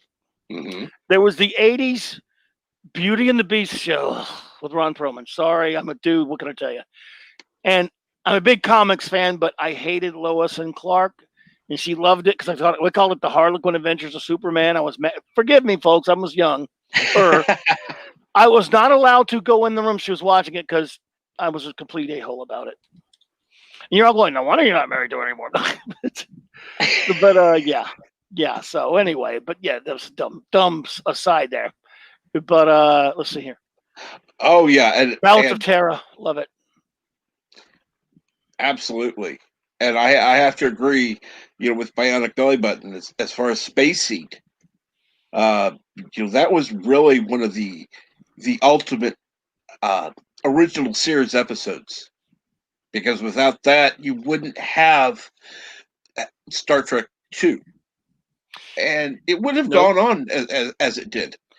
And I think it was interesting how, the director of that went through every episode of the series to find the right one to make a sequel. Yeah. And it was, dude, when I heard they were going to bring back Khan, I knew Spacey, but I was like, that's odd. That's a pretty good idea. But I would, not have even imagined that they would do such a thing. And it was just so cool. And of course, the movie is wonderful. We talked about it earlier, how wonderful the film is. But I love Spacey. It would be a top 25 for me. Flash, I don't know if he's going to be able to come back or not, but a number of years ago on my Blog Talk Radio show, which we were on for 11 years, we just moved over here, in 700 episodes, we did our top 25 all-time favorite Star Trek episodes, and I think it made both of our list, but we have very divergent lists, by the way. Original series episodes. Oh yeah. And but yeah, that makes mine. I love that one. and look, this, go back to the other picture there. This scene, of course, this is Shatner standing on the bottom of a table because he's nowhere near as tall as Ricardo Montalban. But I love that scene. The whole scene at the table is brilliant. Sure, there are great things in the film. Late 80s Superboy versus I love the late 80s Superboy last 2 seasons, I got to admit, dude, but I'm a Superboy freak. But let's see what Venom says. I've always had a chip on my shoulder about TNG because when it became big in the 90s, it completely overshadowed TOS to the point that Channel 56 put TOS on 11 p.m. and I couldn't watch it. But you know what? I had a chip on my shoulder for Next Generation, even though I watched it, because people were always trying to convince me it was better. And as a young man, I was like, no, look, I don't know. I didn't like that. Let's just put it that way. But now that could be urban legend about Kirk standing on the table, but I've read several things where they said it was. I mean, Shatner was, Montalban was pretty tall. I can tell you that. Yeah. Tall dude. Yeah. And, God, the scene's fantastic, though. That's one of the best scenes in that episode that probably makes that episode. That's a crucial bit where they're talking, and I just, Spock is going at Khan, and I just love when Khan says, "You are an excellent tactician, Captain. You got your second in command attack while you sit back and watch for weakness." God, what a performance. What a villain. Good God, man. Bringing him back was brilliant on the part of... I got my issues with Nicholas Mayer, but not as a filmmaker. He is amazing. Mhm. And, he and Harv Bennett did a wonderful job. What did... let's see what... Oh, I lost one here. Let's see. I'm going back to some of these... remember, Preview Magazine did a special TNG issue. Every year, they lost me when they proclaimed TNG the best Trek series in every way. Oh, yeah. I remember we were bitching about that. Yep. Not me. But they're entitled to their opinion, right? Absolutely. Everyone is, man. Everyone is. For TOS, Balance of Terror is my number one. Great. When I saw my top 10, Jobber, Kirk of the Enterprise, playing cat and mouse with Romulan Battlecruiser, and Sarek of the Romulan. Yep. Well, and Sarek before he was Sarek, yes. Mark Leonard, great. Mark Leonard's fantastic. I love Balance of Terror. And let's see what Bankman says here. And when I would go to the toy sections at department stores looking for Trek toys, the only TNG stuff, I was like, where's the classic Trek stuff? You had those old Playmates toys. Yes. Yeah, I bought a bunch of those, though. I don't know about you. Oh, man. I wish I still had the ones I used to have because, man, forget about value. It was just the whole memory of it. Yeah. Oh yeah, it was a time, and those Playmates toys were pretty cool. But they later did come out with Playmates, the ones who did those Next Generation toys. Later did come out with original series toys. I still have a bunch of those. And as Claude says, 2 outstanding performances of Star Trek were Ricardo Montalban, of course, and William Wyndham. Doomsday Machine. Wyndham is brilliant. He is fantastic in that episode. And I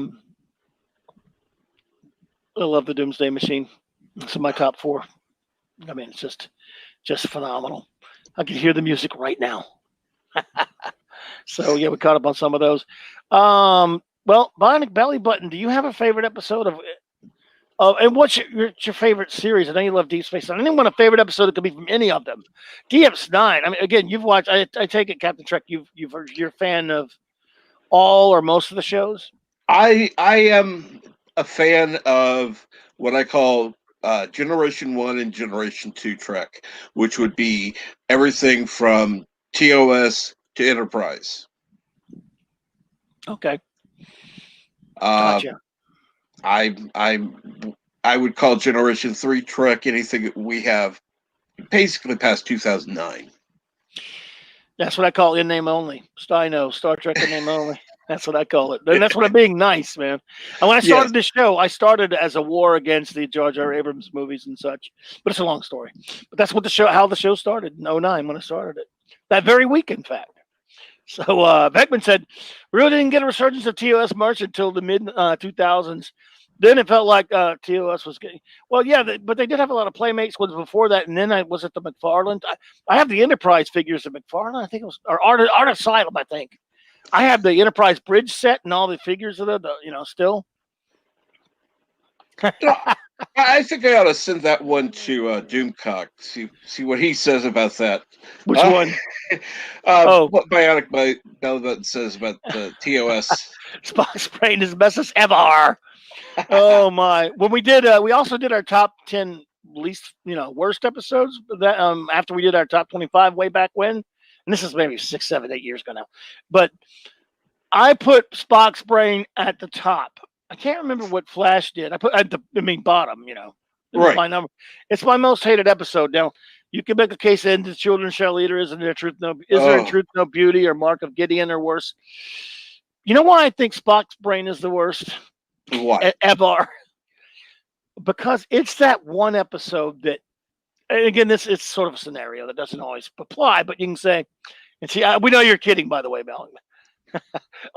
But you tell someone that maybe I just don't get why you like that Star Trek show so much, and you say, well, you need to give it a chance, and they you love it so much. Somebody might go, all right, I'll check it out. When they just see a random episode and they go and guess which one they land on to see. Let me see what old whomever why they like that show so much.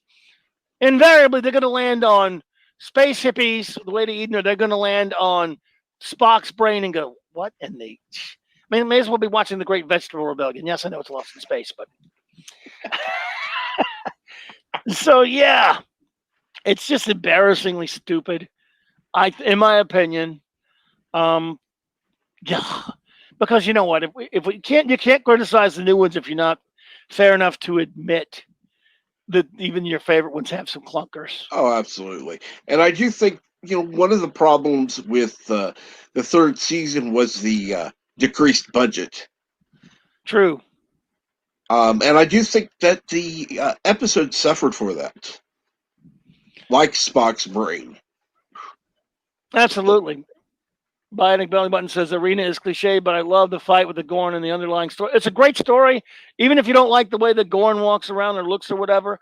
Adapted by that was a weird situation because Star Trek writers had kind of planned to do this story when they realized that an author named Frederick Brown had written this story, and instead of getting in trouble getting sued by the guy, they kind of went to him and said, "Hey, we'd like to buy your story," and they did. They kind of made it. They got to kind of preemptive, get out of trouble for it. And so, yeah, it was from a story written elsewhere, but it was similar to it. So they basically kind of called it an adaptation. Marvel Comics, in one of their comics of the 70s called Worlds Unknown, actually adapted because I never got the chance to read the actual prose story, but I did read the comic book adaptation. They adapted that story by Frederick Brown. There's some, and it's pretty similar, but you can see where Star Trek deviated from it a bit. But I love Arena. I think it's still a great story concept. And Joe Jobber says, I love Mike, that's me, take on Spock's brain, Star Trek's version of the Great Vegetable Rebellion from Lost in Space. Man, it really is, dude. Well, I do want to give a shout out to Bionic Belly Button. She is really one of the sweetest people you'll meet on YouTube. If you see her in a chat, particularly in Doomcocks, make sure to say hi to her. Bionic Belly Button, I cannot tell you how honored I am to see you here because I have run into you many times on Doomcock's streams and other streams and Gary's and at the round tables and things. She's wonderful, and she really knows her Trek. And The Prisoner, we're both fans of the great show The Prisoner. We should talk about that sometimes. I love that show, and I totally agree with this one. I also really like Amok Time because we finally get to see where Spock is from and see different sides of him as a species. First episode of the second season. Amok Time is probably my number 3 all-time favorite episode. Never get enough of it. I love that episode, Bionic Belly Button, and you are awesome. I'm just so honored to have you here.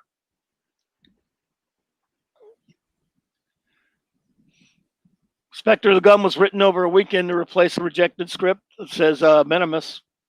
Wow. Yeah. I'm going to be Johnny Carson for a minute. Well, I did not know that. Wow, that is wild. That is weird, wild stuff. Ed, I did not know that. Is Doc here tonight? Doc is not here. Okay, you got to be old. Sorry. I'm sorry. You don't even know what I'm doing. Oh, Lord. Okay. How old are you? I'm gonna. Oh man, I'm 56,000 years old. Oh, except for the 1,000 part. Except for the 1,000 part. 56 is pretty accurate though. Oh boy. That being said, I do love the classic Bridge Crew set. Those are my favorite action figures of Kirk and Crew. Now, when you say classic Bridge Crew set, are you talking about the Playmates or the Migos, man? Probably the Playmates one. Oh, Jesus Christ. Jobber. This one made, Flash, my wonderful friend Trekkie Kim, who couldn't be here tonight, she hates it. This is maybe the most hated Star Trek episode ever, The Alternative Factor. You remember way back you remember all that show, don't you, Jobber? Thanks. Just Joe 47. Yeah, that was a fun one. Alternative Factor, dude. Whoa. I tried to watch that recently because I was binging, Mm-hmm. Even time doesn't cure that one, brother. No. Okay, Minimus. In the third season, Shatner's snack budget was increased. That's probably where the show budget went. I like Spock's brain. McCoy is complaining about Spock telling him how to operate when reattaching his brain. Well, that was funny. Oh yeah, that part was funny. Lucky to catch the traveling Star Trek exhibit out of Science Museum. So cool to see all the old props and Gorns. Oh man, that's great stuff. Here's my connection to such things. Let's see here. As far as my greatest time I ever had with Star Trek. So if you'll see this, that's me on the bridge. My stupid ass, 2013, on the set of Star Trek Farragut.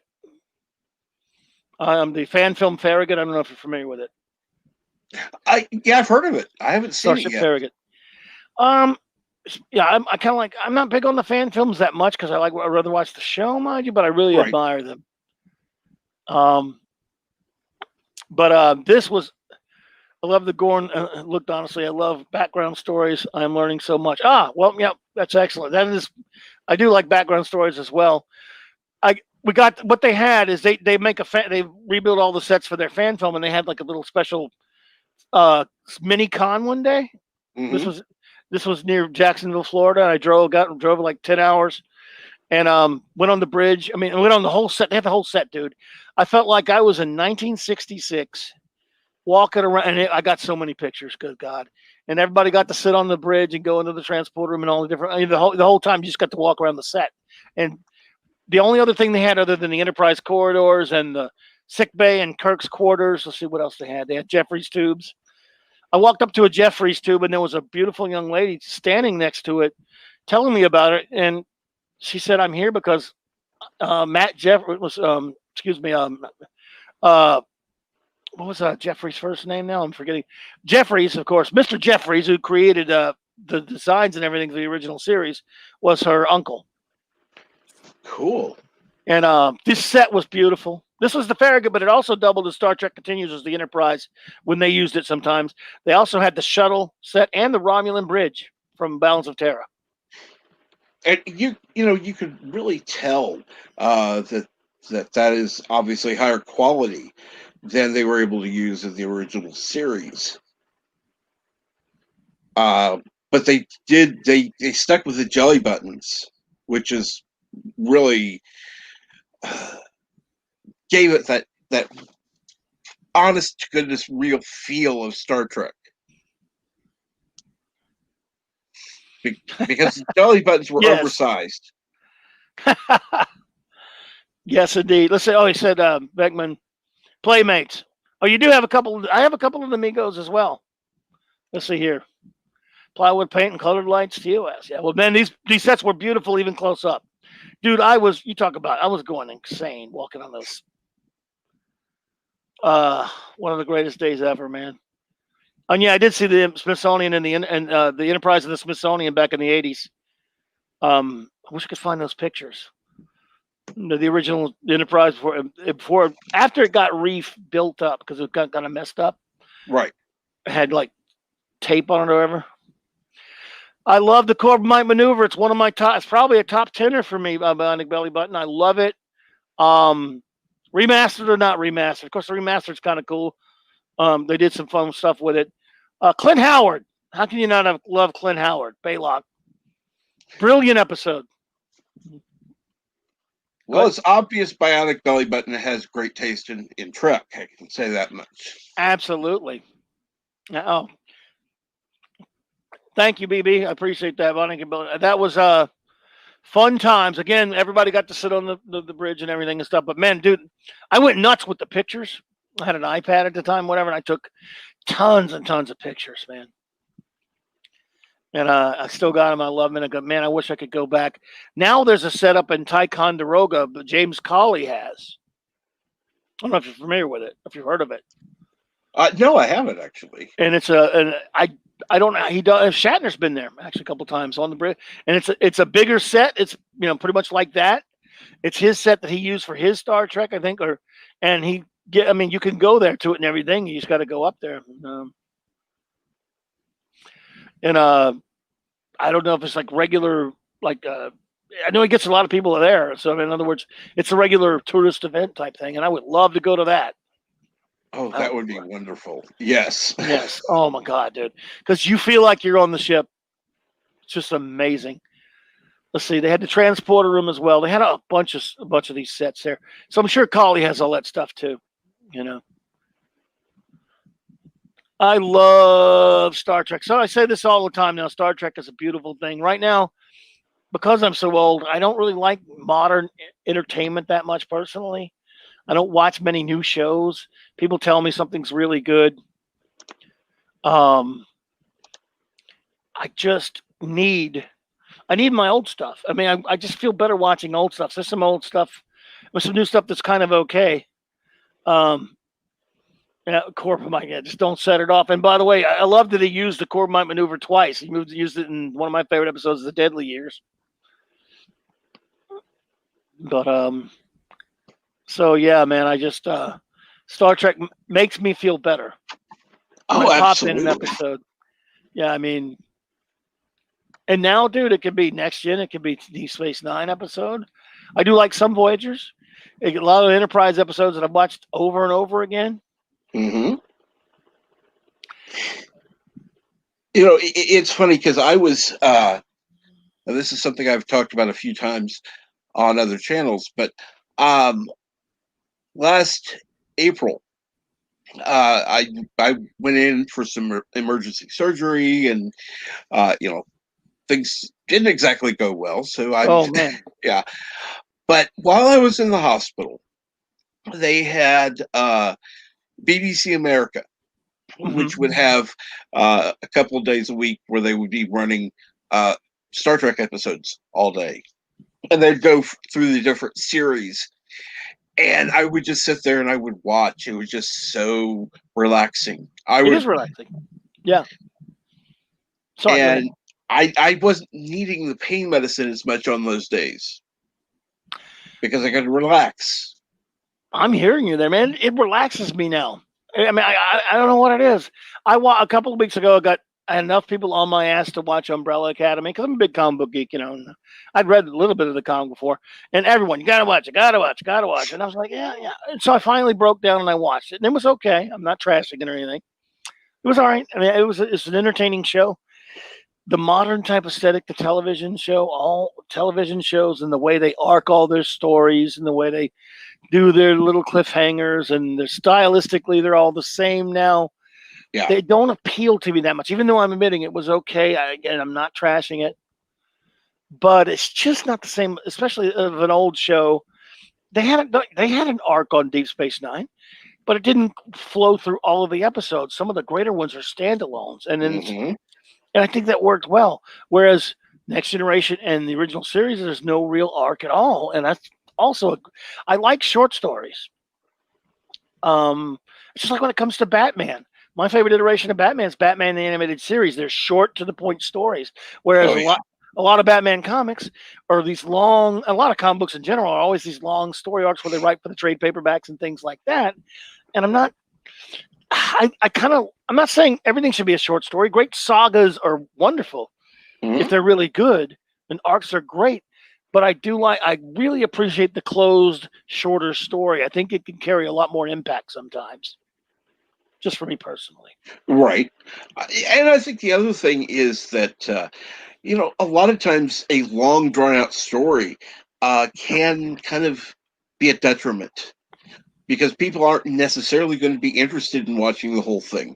Whereas a self contained story you can watch in one sitting without, having to binge. Absolutely. Absolutely. And that's not to discount a good multi-parter either. But, no. Yeah, those are great too. But I sometimes like the shorter story when I don't. Beckman, he says he don't mind the remastered. He likes the original effects. I understand that the new 50th anniversary Blu-ray, from 4 years ago now that I just got of the original series, has a toggle thingy where you can watch. You can go back and forth, but you could also just watch the episode with the old effects or the remasters. I enjoy the remasters because it doesn't affect the story that much, but I have all my old DVDs of the old way as well, and they're fine either way. In other words, it didn't need to be remastered, the original series, but it's fine that they did it. I'm either way on it that they did it.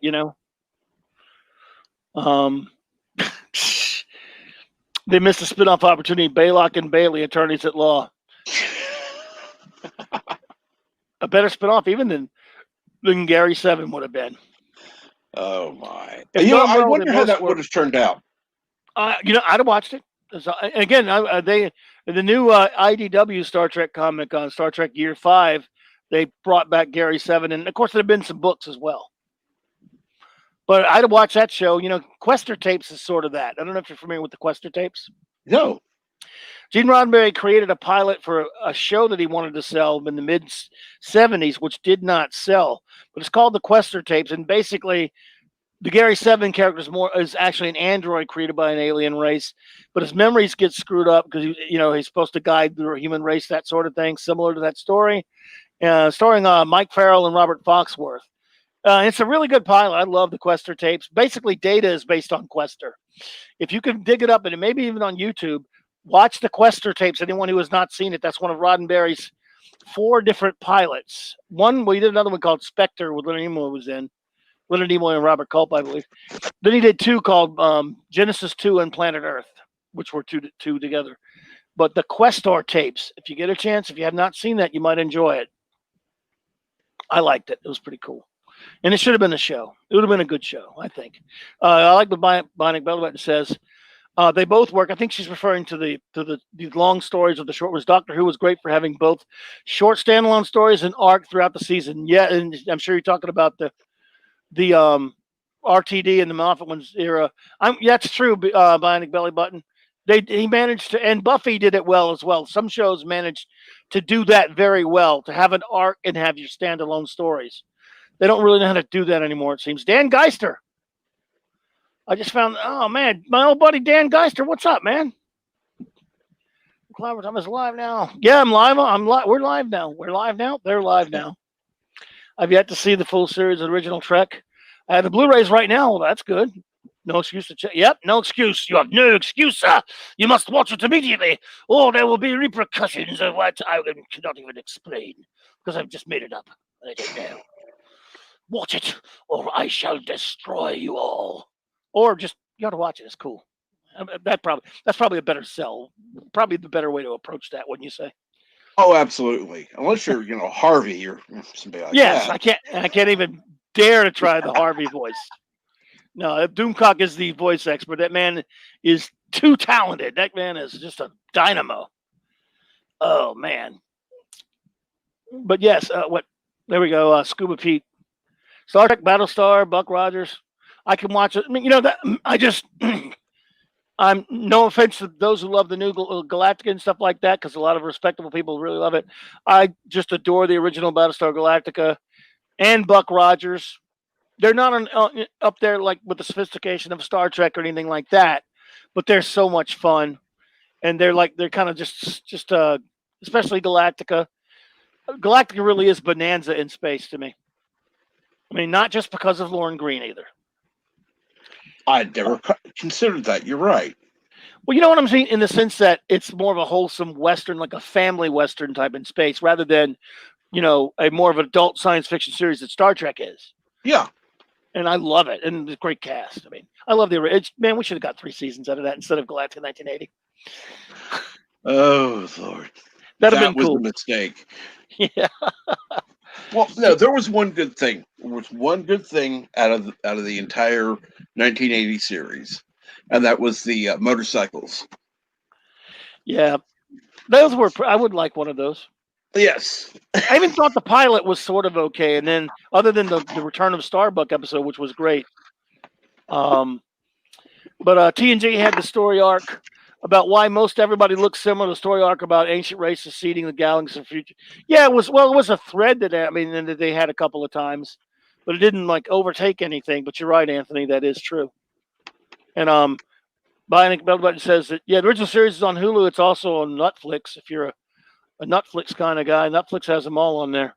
Yes, I say Netflix. I just do. I don't know because I'm immature. I never said you had to be immature to be here. Dorothy Fontana wrote the novel for the Questor Tapes, I didn't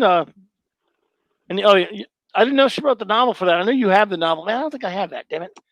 And he liked Spectre. Spectre was done, I think, before Questor Tapes. It was Roddenberry more of like a supernatural series, if I'm not mistaken, which I did not. I mean pilot, which I did not. I don't think I've seen it at least in a long time. If I did, Nimoy's in that though. Robert Culp, I believe. And then again, there's also Genesis 2. And then later, the sequel to it, Planet Earth, which was Roddenberry's attempt to try to make Trek, sort of, but it was in the far-flung future on Earth after a dystopian time, but it was on Earth, though. So, Right. I don't know if you've ever seen that. No, I haven't. Actually, I see it on Amazon. Well, which one? Actually, all 3. Questor Tapes, Really? Genesis 2, and Planet Earth. And you can buy all 3 for about $35. Well, I have some copies, but I did not know that they were out on regular DVD yet. Wow. Yeah. Okay, that's maybe like Warner Home Video or somebody did them or something. Maybe. Okay, but anyone who just is a Trek fan and you like you like to see things Roddenberry did, check out Questor Tapes. If not buying it, find some other way. Maybe, like I say, it may even be on YouTube. I don't know. And oh wait a minute, that's the other.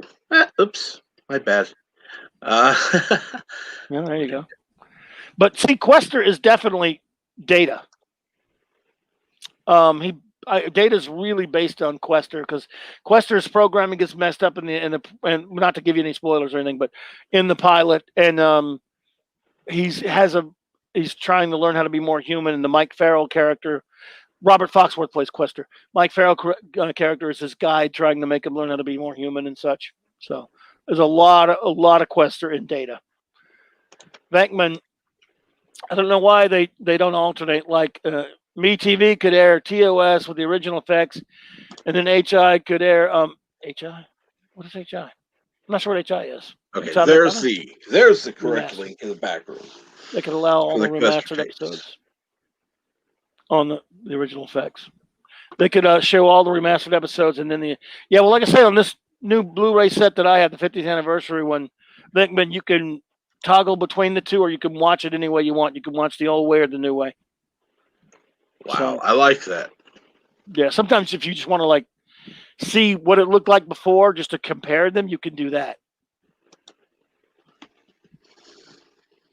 That would be something because I don't know how Bionic Belly Button's seen it. I'm assuming she's seen both ways, but that way, if she hadn't, she could watch either one. Oh, the old effects or the new effects? I don't know, Bionic Belly Button. If you've watched it on Netflix or Hulu, you've seen the remastered. So, again, it doesn't hurt anything. I mean, it's cool if you want to go out and see it, because it doesn't. It's not like Lucas messing around with his special editions. It's just, for example, a mock time might have added like 2 or 3 seconds because when you get down on the planet, there's this big, beautiful shot of Vulcan and then walking across a bridge. This is the remastered version, and that's kind of cool. But for the most part, Absolutely. all they really did was, work on effects shots. They didn't change anything to do with the story. So, yeah. So you want to see the remastered, and that's cool. But like I said, there's a couple of Blu-ray sets. There's a couple of Blu-ray sets that have it either version. Yeah, and again, that's not. I like the remaster. Just as a habit now, I just watch the remaster. Don't even think about it anymore. But I love having the option on the big Blu-ray set. I do like having that. But I also have all my old DVD sets, the old clamshell ones that have the that are the old way as well. Because the remaster is what they were started around like 07 or something like that. Mm-hmm. Yeah. So yeah, it's not like George Lucas messing around with his Star Wars films. So. No. That's some of those were questionable, but yeah, because those actually changed the story and how you viewed it, and this just kind of it's like adding salt to a dish, just adding a little extra flavor where you can see something just a little bit differently, like the lines in the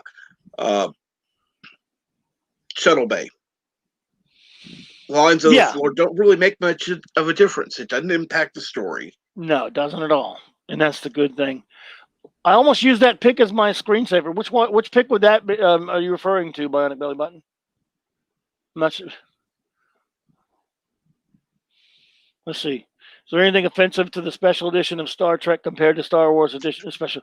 No change. Yeah, no. Dan, as we were saying, no. I mean, at least I don't think there is. I will say that there are a couple things that, as I'm watching the remasters, I would say, I mean, if you were going to remaster it, what did you leave that alone for? You could have done something with that. Like, in the original Space Seed, I always thought the proportion, or maybe I don't know, maybe it's just the way it was. I always thought the Botany Bay was too big next to the Enterprise. They didn't change that for the special edition. They cleaned it up, but it's too damn big for a ship from 1996 compared to a starship. That's fan geek stuff, granted. Oh, the one on Vulcan. Well, that's a beautiful thing. That if you're talking about that scene I was mentioning, that big panoramic overview of them walking across that bridge on Vulcan by a belly button, that is a great scene to use. It is beautiful. So, but that is from Remaster, the original series. They just beamed down right into the Kunut Caliphate little arena thingy. Mm-hmm. Yeah. HI's Heroes and Icons Network. I've never seen that one. Yeah, in fact, I have that in my area where they have all of the series, the classic series, available Sunday through Friday, as he says, and where you can watch. One day it's TOS, TNG, everything. Yeah. Well, that's cool. That's nice. I wish I had that one.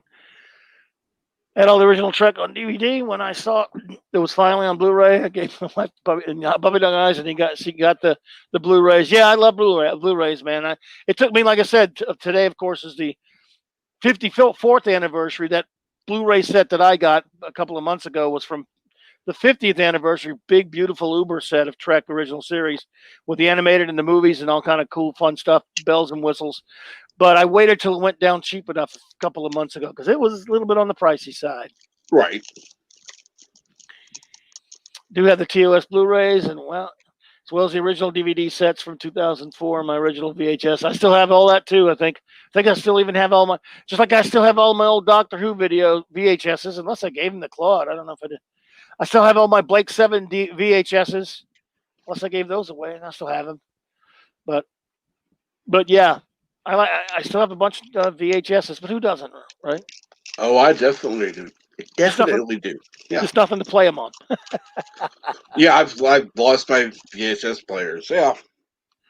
I think Claude still has one. But yeah, you gotta get with the format, The format changes, of course, but I do love me some Blu-ray there. I love that set. I'm having fun binging it. Why don't I've had my stupid ugly mug on there way too much. If I'm going to show my ugly mug, I'm going to show it farther back with me meeting the King of Comics, Jack Kirby. Yeah, there we go. Jack, love you, Jack. That is cool. That was the greatest geek. The one you saw was my second greatest geek experience of my life. This was the first. And let's say, remember TV Guide? I can do it. Oh my gosh! Yeah, I do. I got a buddy of mine still has all of his old TV guides. It's insane. Let's see here. I can't think of any other TV show or movie besides the Star Trek original series, the Star Wars trilogy, or ET, that got a special edition or remastering. Is there anything else that needs it? Well, I think they actually remastered the Next Generation, didn't they? I think the new. Okay. The only one that has not been yet is DS9. Yeah, they've not done the 4K yet. They're working on it. Oh, well, there you go. But there's been yeah, it was filmed differently. Didn't they do it the battle? I think didn't they do it? They do have a new Blu-ray of the new Battlestar of the old Battlestar Galactica, but I don't know if that was if they did anything to it or not. Maybe not. They've done it to some Doctor Who episodes, some classic Doctor Who episodes. A couple they did it with anyway. They did it with the Five Doctors, where they messed around with it a little bit. But I can't think of very many other shows where they have. I'm sure there are a couple though. But some say that they should do it to Blake 7, and there's some guy that there are fans who do it now. I've seen fans do it to some shows, that don't have the modern type effects. Yeah, they've added them. Like one of my favorite shows, Blake 7, and I've seen them messing around with some old Doctor Who's. So that's right. I gave him some of mine, but I still have a bunch of those Doctor Who VHSs. I did give him some of those. I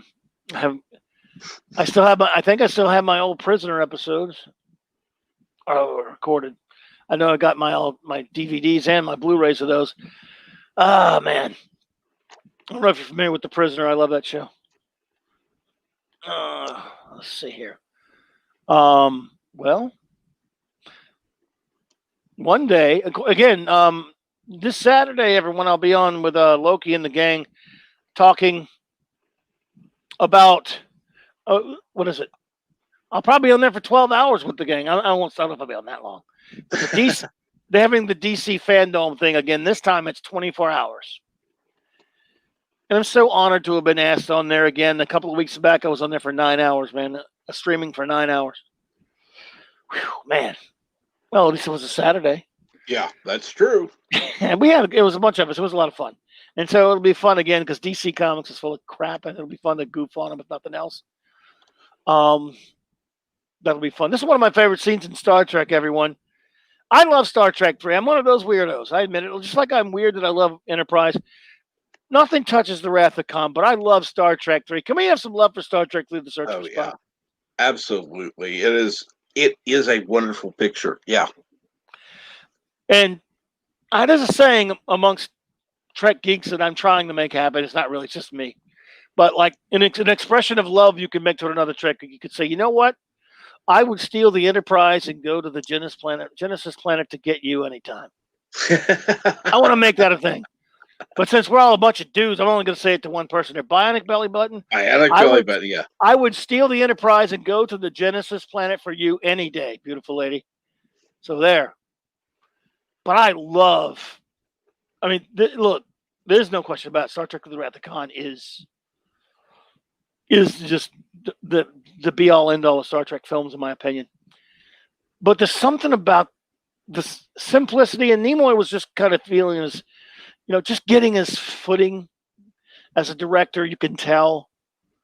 But there's so much great stuff in this film, so much great character stuff in the film. You don't even care that it's really not much of a story, but it was repair work. It needed to be done. We wanted Spock back. I don't agree with all the people who said it should have stayed dead. It felt, no, he shouldn't. It's Star Trek. We can get it back. Because we didn't know, man. Look, there was a while I wasn't sure they were going to bring him back. When Nimoy said when Nimoy was going to direct it, I still wasn't sure we were getting Spock back. Yeah. And everyone said, "Oh, we're getting him back." I said, "Really? He's directing it." So, and then we didn't get him for the whole movie. So, like the end. Well, you did notice in the opening credits where they would normally have had his name, it was just empty.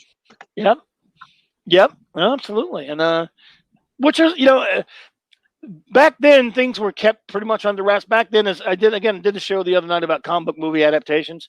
Well, as you know, comic book movie adaptations would come out before, if you remember those times, a week or two before a film. This one didn't because DC had taken over. But the novel did. I don't even know if the novel came out before. I think it did. I didn't read it. They may have held off on the novel, but what I do know is there was a reproduction, a new version of The World of Star Trek by David Gerald, a new printing of it, which was a book from the 70s. I don't know if you're familiar with the book. But right before Star Trek 3 came out, this thing was released and had a synopsis of the whole plot of the film. No one had the word spoiler had not been invented yet in 1984. Oh, no. No one cared. I mean, if you wanted to avoid information, that was fine.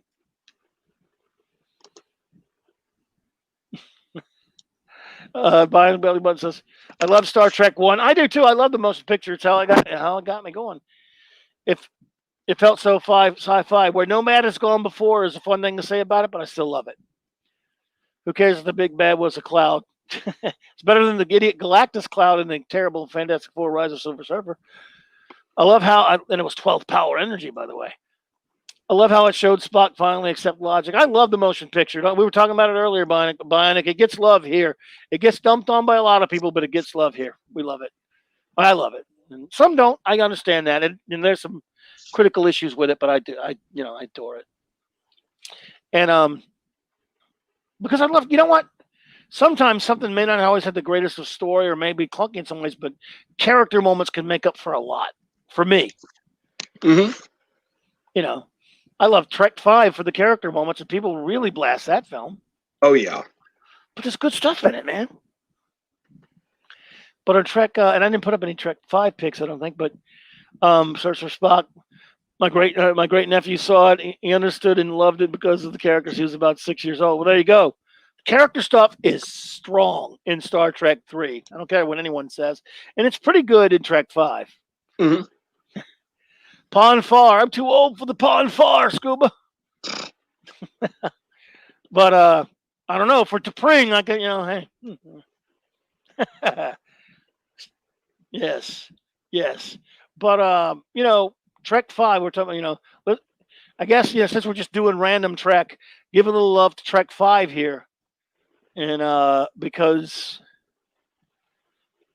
the comic wasn't really. Look, you can make a case that they really shouldn't have gone with that story. Star Trek 5, the story beyond that, on that is it was based on a joke. I don't mean it as an insult. Mm-hmm. There was a joke. Not Leonard Nimoy, I'm sorry. I don't know if you've ever go find the old Tom Snyder show, if you remember that show from the 70s, with an interview. Jeff Franklin, thank you for being here. A new person has popped in. Jeff Franklin, the motion picture was great stuff. Best to watch DVD director's cut. Yes, love the director's cut. Robert Wise. Yeah. Back to that in a second. I remember DeForest Kelley was on. It was when Harlan Ellison was on the Tom Snyder show in the early 70s, and they had James Doohan, DeForest Kelley, and I believe Walter Koenig, and they were arguing about Star Trek. Ellison was. I love Harlan Ellison. He was doing his stick trashing it. And for some reason, DeForest Kelley was talking about an idea he wanted to do for Star Trek. And he said, well, I had this idea that they would go out looking for God and they would land on a planet and they would find out that he's really Lucifer. Basically what he said. Yeah. And people used to make that joke all the time. Like, yeah, they go to find God and they find the devil instead, Mm-hmm. Then Shatner makes a movie about it. So if you want to question the wisdom of that, I get it. It's valid. You can love something and, valid. But there's so many great character scenes in it is kind of the thing. Like, yeah, I don't care. I mean, in 1989, all I know is I walked into the theater, I got to see my people again, and there weren't going to be too many more times where we're going to see them. I mean, now look, I would love killed for them to be that young and be alive, Yeah. of course. But so I love Star Trek V, warts and all, and there's so many great moments in it, man. You know, I have heard a fan theory that Star Trek V is a dream because it begins and ends with them in Yosemite Park together. Yeah, it does. Wait. You're talking about at the end when they're singing Rowboat again? Right. Yeah, I like that. I heard people back then. They thought it was stupid to have them singing around a campfire. Why? What was wrong with that? Nothing. I mean, that has, and Trek 3 and Trek 5 have two of the greatest. If you're a Kirk fan, and I am a huge Kirk fan, duh. I mean, I love the Triumvirate, but as a Kirk fan, there's a great scene, and of course in Trek 3, as we were on earlier, when Kirk blows up the Enterprise. Damn it! I was pretty pissed, of course, but you got to love the moment when they're watching it. And what a beautiful scene when it's, even though it's terrible because it's the Enterprise, going down. It says, "My God, Bones, what have I done? What you had to do, what you always do, turn death into a fighting chance to live." That's wonderful. And then in Trek 5, there's a pretty cool scene with the heavy metal Klingon when he, is out shooting space debris. Oh, yeah. And then he finds out that he's getting to sit on a mission and he might bump into Kirk. Dude, it's so cool when he says, "Enterprise." And of course, he said it in Klingon, and I can't do that right now. That's Kirk's ship, he basically says. And he just looks to him and says, "If I could defeat Kirk," and then his Klingon second officer says, "You would be the greatest warrior in the galaxy." I was like, damn straight, but you won't beat him. I know, it's fanboying all over the place, but good God, you go, yes. Fuck yeah, man. We cursed. I'm sorry. Let's see. I'll never give love to Star Trek 5, my friend Jobber. Why does God need a starship? He says, what does God need with the starship? I like that scene. But look, I understand the criticisms of it too. I kind of laugh at them. They're funny to me. Oh, absolutely. You got to laugh at it. Sometimes you go, yeah, I see that, but I loved it. I hear you, Jobber, but I loved it. And again, to speak to what Jeff Franklin, hello again, Jeff. The directors, I love the Robert Wise director's cut. That special edition I was telling you about, the big Uber Blu-ray set that I got for the 50th edition. That's the only thing not in there. It's got all the films, but it doesn't have the director's cut of the motion picture. Oh. But it's still in there. But I do have that on DVD. Yeah. Normally, when these Hollywood goons take on one of these properties and change things to make it to their liking, we hate it. Yet Nick Mayer did that with Wrath of Khan, and it actually worked. Yeah, he did. I think he had a lot of Harv Bennett watching over him. Shatner and Nimoy were there working on a lot of stuff with him. Mm-hmm. Look, Bennett, whom I hated his 7% Solution book in his movie because I'm a Sherlock Holmes fan. I loved his film Time After Time, and of course, I love Wrath of Khan. So, yeah, but he did a great job of directing it. I'm with you there. Let's see. Oh God, dude! Did you ever listen to any of the audio books to some of these the novelizations of these old Trek films? Oh no, I haven't. But I do have a lot of old Trek books. Oh yeah. Oh, I love those. Dude, one time there's Claude and I, that back when that book came out, we were driving. I forgot where we were on a trip. And when I had the Star Trek V audio book, I had the novel, but I had the audio book as well. I think J.M. Dillard wrote it, and George Takei's reading it, right? Which is fine, except there's a lady at the beginning of the film, the Romulan lady. I forget her. Caitlin Dar, I think her name was.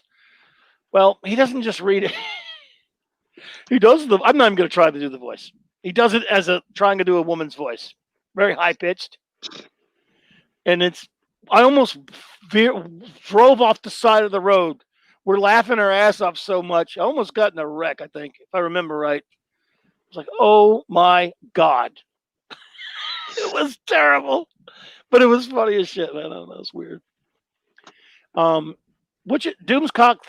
has a lot of theories. Which one is that one? Bionic. I'm sorry if I missed that one, but all hail Doomcock, by the way, a great pal, by the way. Well, Jeff Franklin, I appreciate it. Jeff is obviously a buddy of yours. Oh yes, yes. Shout out to him for us. Hey, Jeff Franklin, you are actually a very good friend. You would see him over on Loki's Mornings of Mischief a lot of times. Hail Loki, creator of my opening and my open intro, by the way. Love Loki. And okay, well, that's cool. Great. And hail to you, Jeff Franklin. Thank you for being here. Did Nimoy get pressured into the Abrams, Jar Jar Abrams drivel movie? I threw the drivel part in there. Sorry, Dan. Did he say he liked the final Abrams films? Was it anyway? Well, anyway, to Shatner being in 7.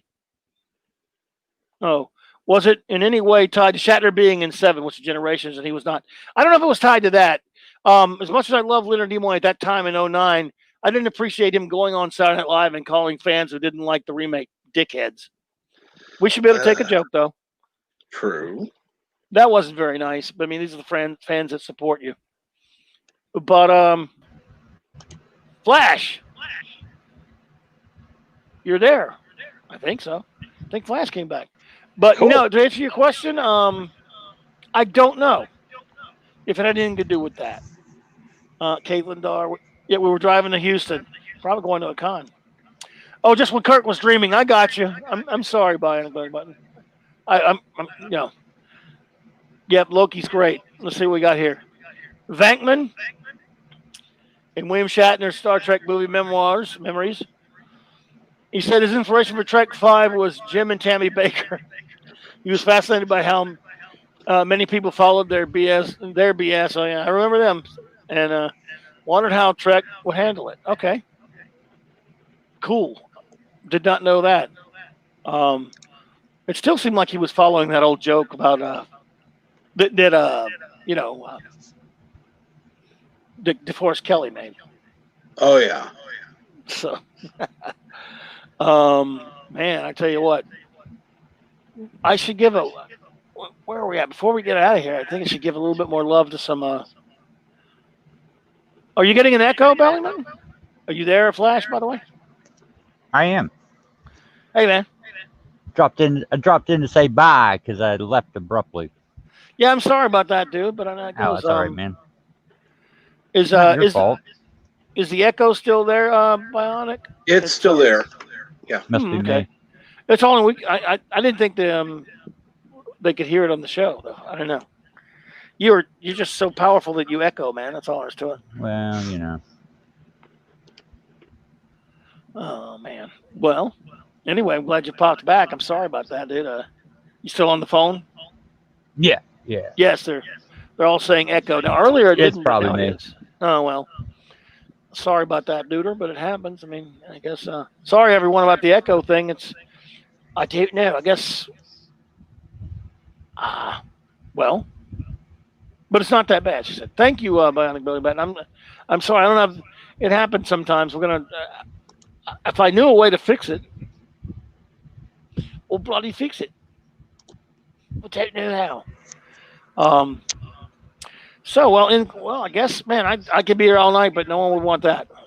So let me finish up. Anything to add about Star Trek Flash? Other than happy Star Trek Day, and I hope you're watching Star Trek today. Oh, definitely.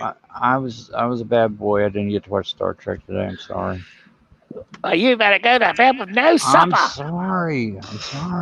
Jeez, I already had my supper. What are you gonna do about it? Hey, I can do something about it, pal. You don't want to know, but I can. There's some time machine shit going on there. I got the God in it forever up, Yeah. So thank you again, Bounty Belly Button. Yeah, I can hear, but I thought I'm sorry that anyone else could. Captain Trek. Yes, sir. Parting thought. And by the way, thank you so much for popping in, hanging out with me, man. And I hope we could do it again anytime. Talk Oh, Trek. I'd love to. You have a channel, if I'm not Yes, I mistaken. do. Please Yes, talk I do. about that and tell everyone about it. I don't have a link to it in the chat, but I'll put one in later. Right. Well, actually, you can just look it up on YouTube. It's Captain Trek. Right now, I have been doing live streams. I'm working on other content. Been having to change my formats, but I'm working on other videos and live streams right now. Well, excellent. Excellent. And you just do something on what days do you do it? Do you Right now, I haven't set the schedule yet. I'm kind of figuring out what to do. Been trying to record some stuff to get it released, but it's taking some time. Like I said, I've got some health issues that I'm trying to take care of as well. I hear you, man. Well, good luck with those, my friend. And I cannot tell you how much I appreciate you coming and hanging out with me, man. Oh, and I absolutely love doing it. Thank you. Sorry I talk too much, man. I do that sometimes, but I hope I let you get some words in edgewise. I do that, man. Oh, I absolutely loved it. Actually, I've been able to talk more on here than I have sometimes on my own live streams. I hear you there. Flash, you don't have a channel, you some bitch, but you need to get one. I know. Working on it. Look, in seriousness, I do miss it. Yeah, I do miss it. I am thinking about coming back. Dude, it's so much easier. It's so much more fun here than BTR. I hear. You would like this. You'd like this way better than BTR, brother. Listen to these old BTR grizzled bets with the 1,000-yard stare. It's like, yeah, I remember the day. Man, we were there a long time, buddy. And I remember. Yeah, so Blog Talk Radio, screw you. We like it better. I want to thank you all for being here on this wonderful Star Trek day. Of course, I would first like to thank, for her first time ever to pop in, the wonderful, beautiful Bionic Belly Button. And I thank her first because you're all just a bunch of dudes. She's a beautiful woman, so to hell with you all. I don't even know you're here. Just kidding. I love you guys. She is. Yes. She's beautiful. She's sweet, and I hear she makes a good sandwich. Oh, I hope you know her well, because that man, you're gonna incur some wrath there, my friend. I have. She's gonna kill me. So you could. Hey, I'll help you kill him, just because I'm being a suck up. No, she is wonderful, and she knows her stuff, and she's just so cool. She's a wrench, of course, over at Doomcock Streams. And Gary's and others probably, and she's just so nice, so cool to hang out with. And again, Bionic, in all seriousness, I thank you for being here. I'm honored. You are awesome. Thank you so much. Jobber, old friend, thank you for being here. Should we thank Minimus, Flash? Absolutely, because he's beautiful. Okay, Minimus is beautiful. Sure. Eastland Burkholder. Thank you so much. Always great of you to be here. Venkman, my new friend. Hail, thank you. I'm so honored that you were here. I don't want to miss anyone. Jeff Franklin, again, thank you for being here, sir. So much. I appreciate it. Dan Geister, my friend, thank you. First time I've seen you in there. Latino Slant, Paulie. My friend Paulie, who was here earlier, he probably had to scoot.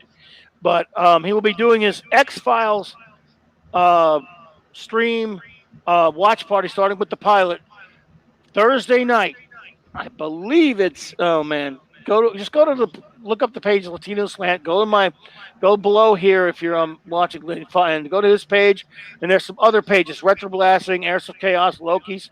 Go to those pages and please subscribe to all of those great YouTuber friends. I make so many fantastic new friends. It's just amazing. Scuba Pete, thank you for being here. I like to get the thanks. Anthony Albrecht, thank you, my friend. Another old buddy popped in there. And if I missed anyone, I'm just an old man, just an old country doctor, and I forget stuff. Matt G popped in. Hey, Matt G. Well, you rock, Bionic Belly Button. You are wonderful, and I hope I get to bumping you again. I hope you come and hang out with us again. And don't let these other guys chase you off. I'm cool. We don't care if they are. I'm the only one that matters anyway. Yeah. He's the only one that's here every week. I'm just here, as a one-time thing. Maybe I'll be invited back, maybe not. Dude, you are anytime, my friend. I'm gonna be doing some more Trek. Again, everyone, Saturday I will be on a guest on Loki's Morning of Mischief special 12-hour marathon of the DC Fandom event. And a week from Saturday, the history of Star Trek comic books. And who knows what will be in between. So everyone have a wonderful night and a great Star Trek day. Your homework is to go watch some Star Trek, and there will be a test later. Is that directed at me? Yes, because you haven't watched any Star Trek today, damn you. And I want you to watch your favorite Voyager episode.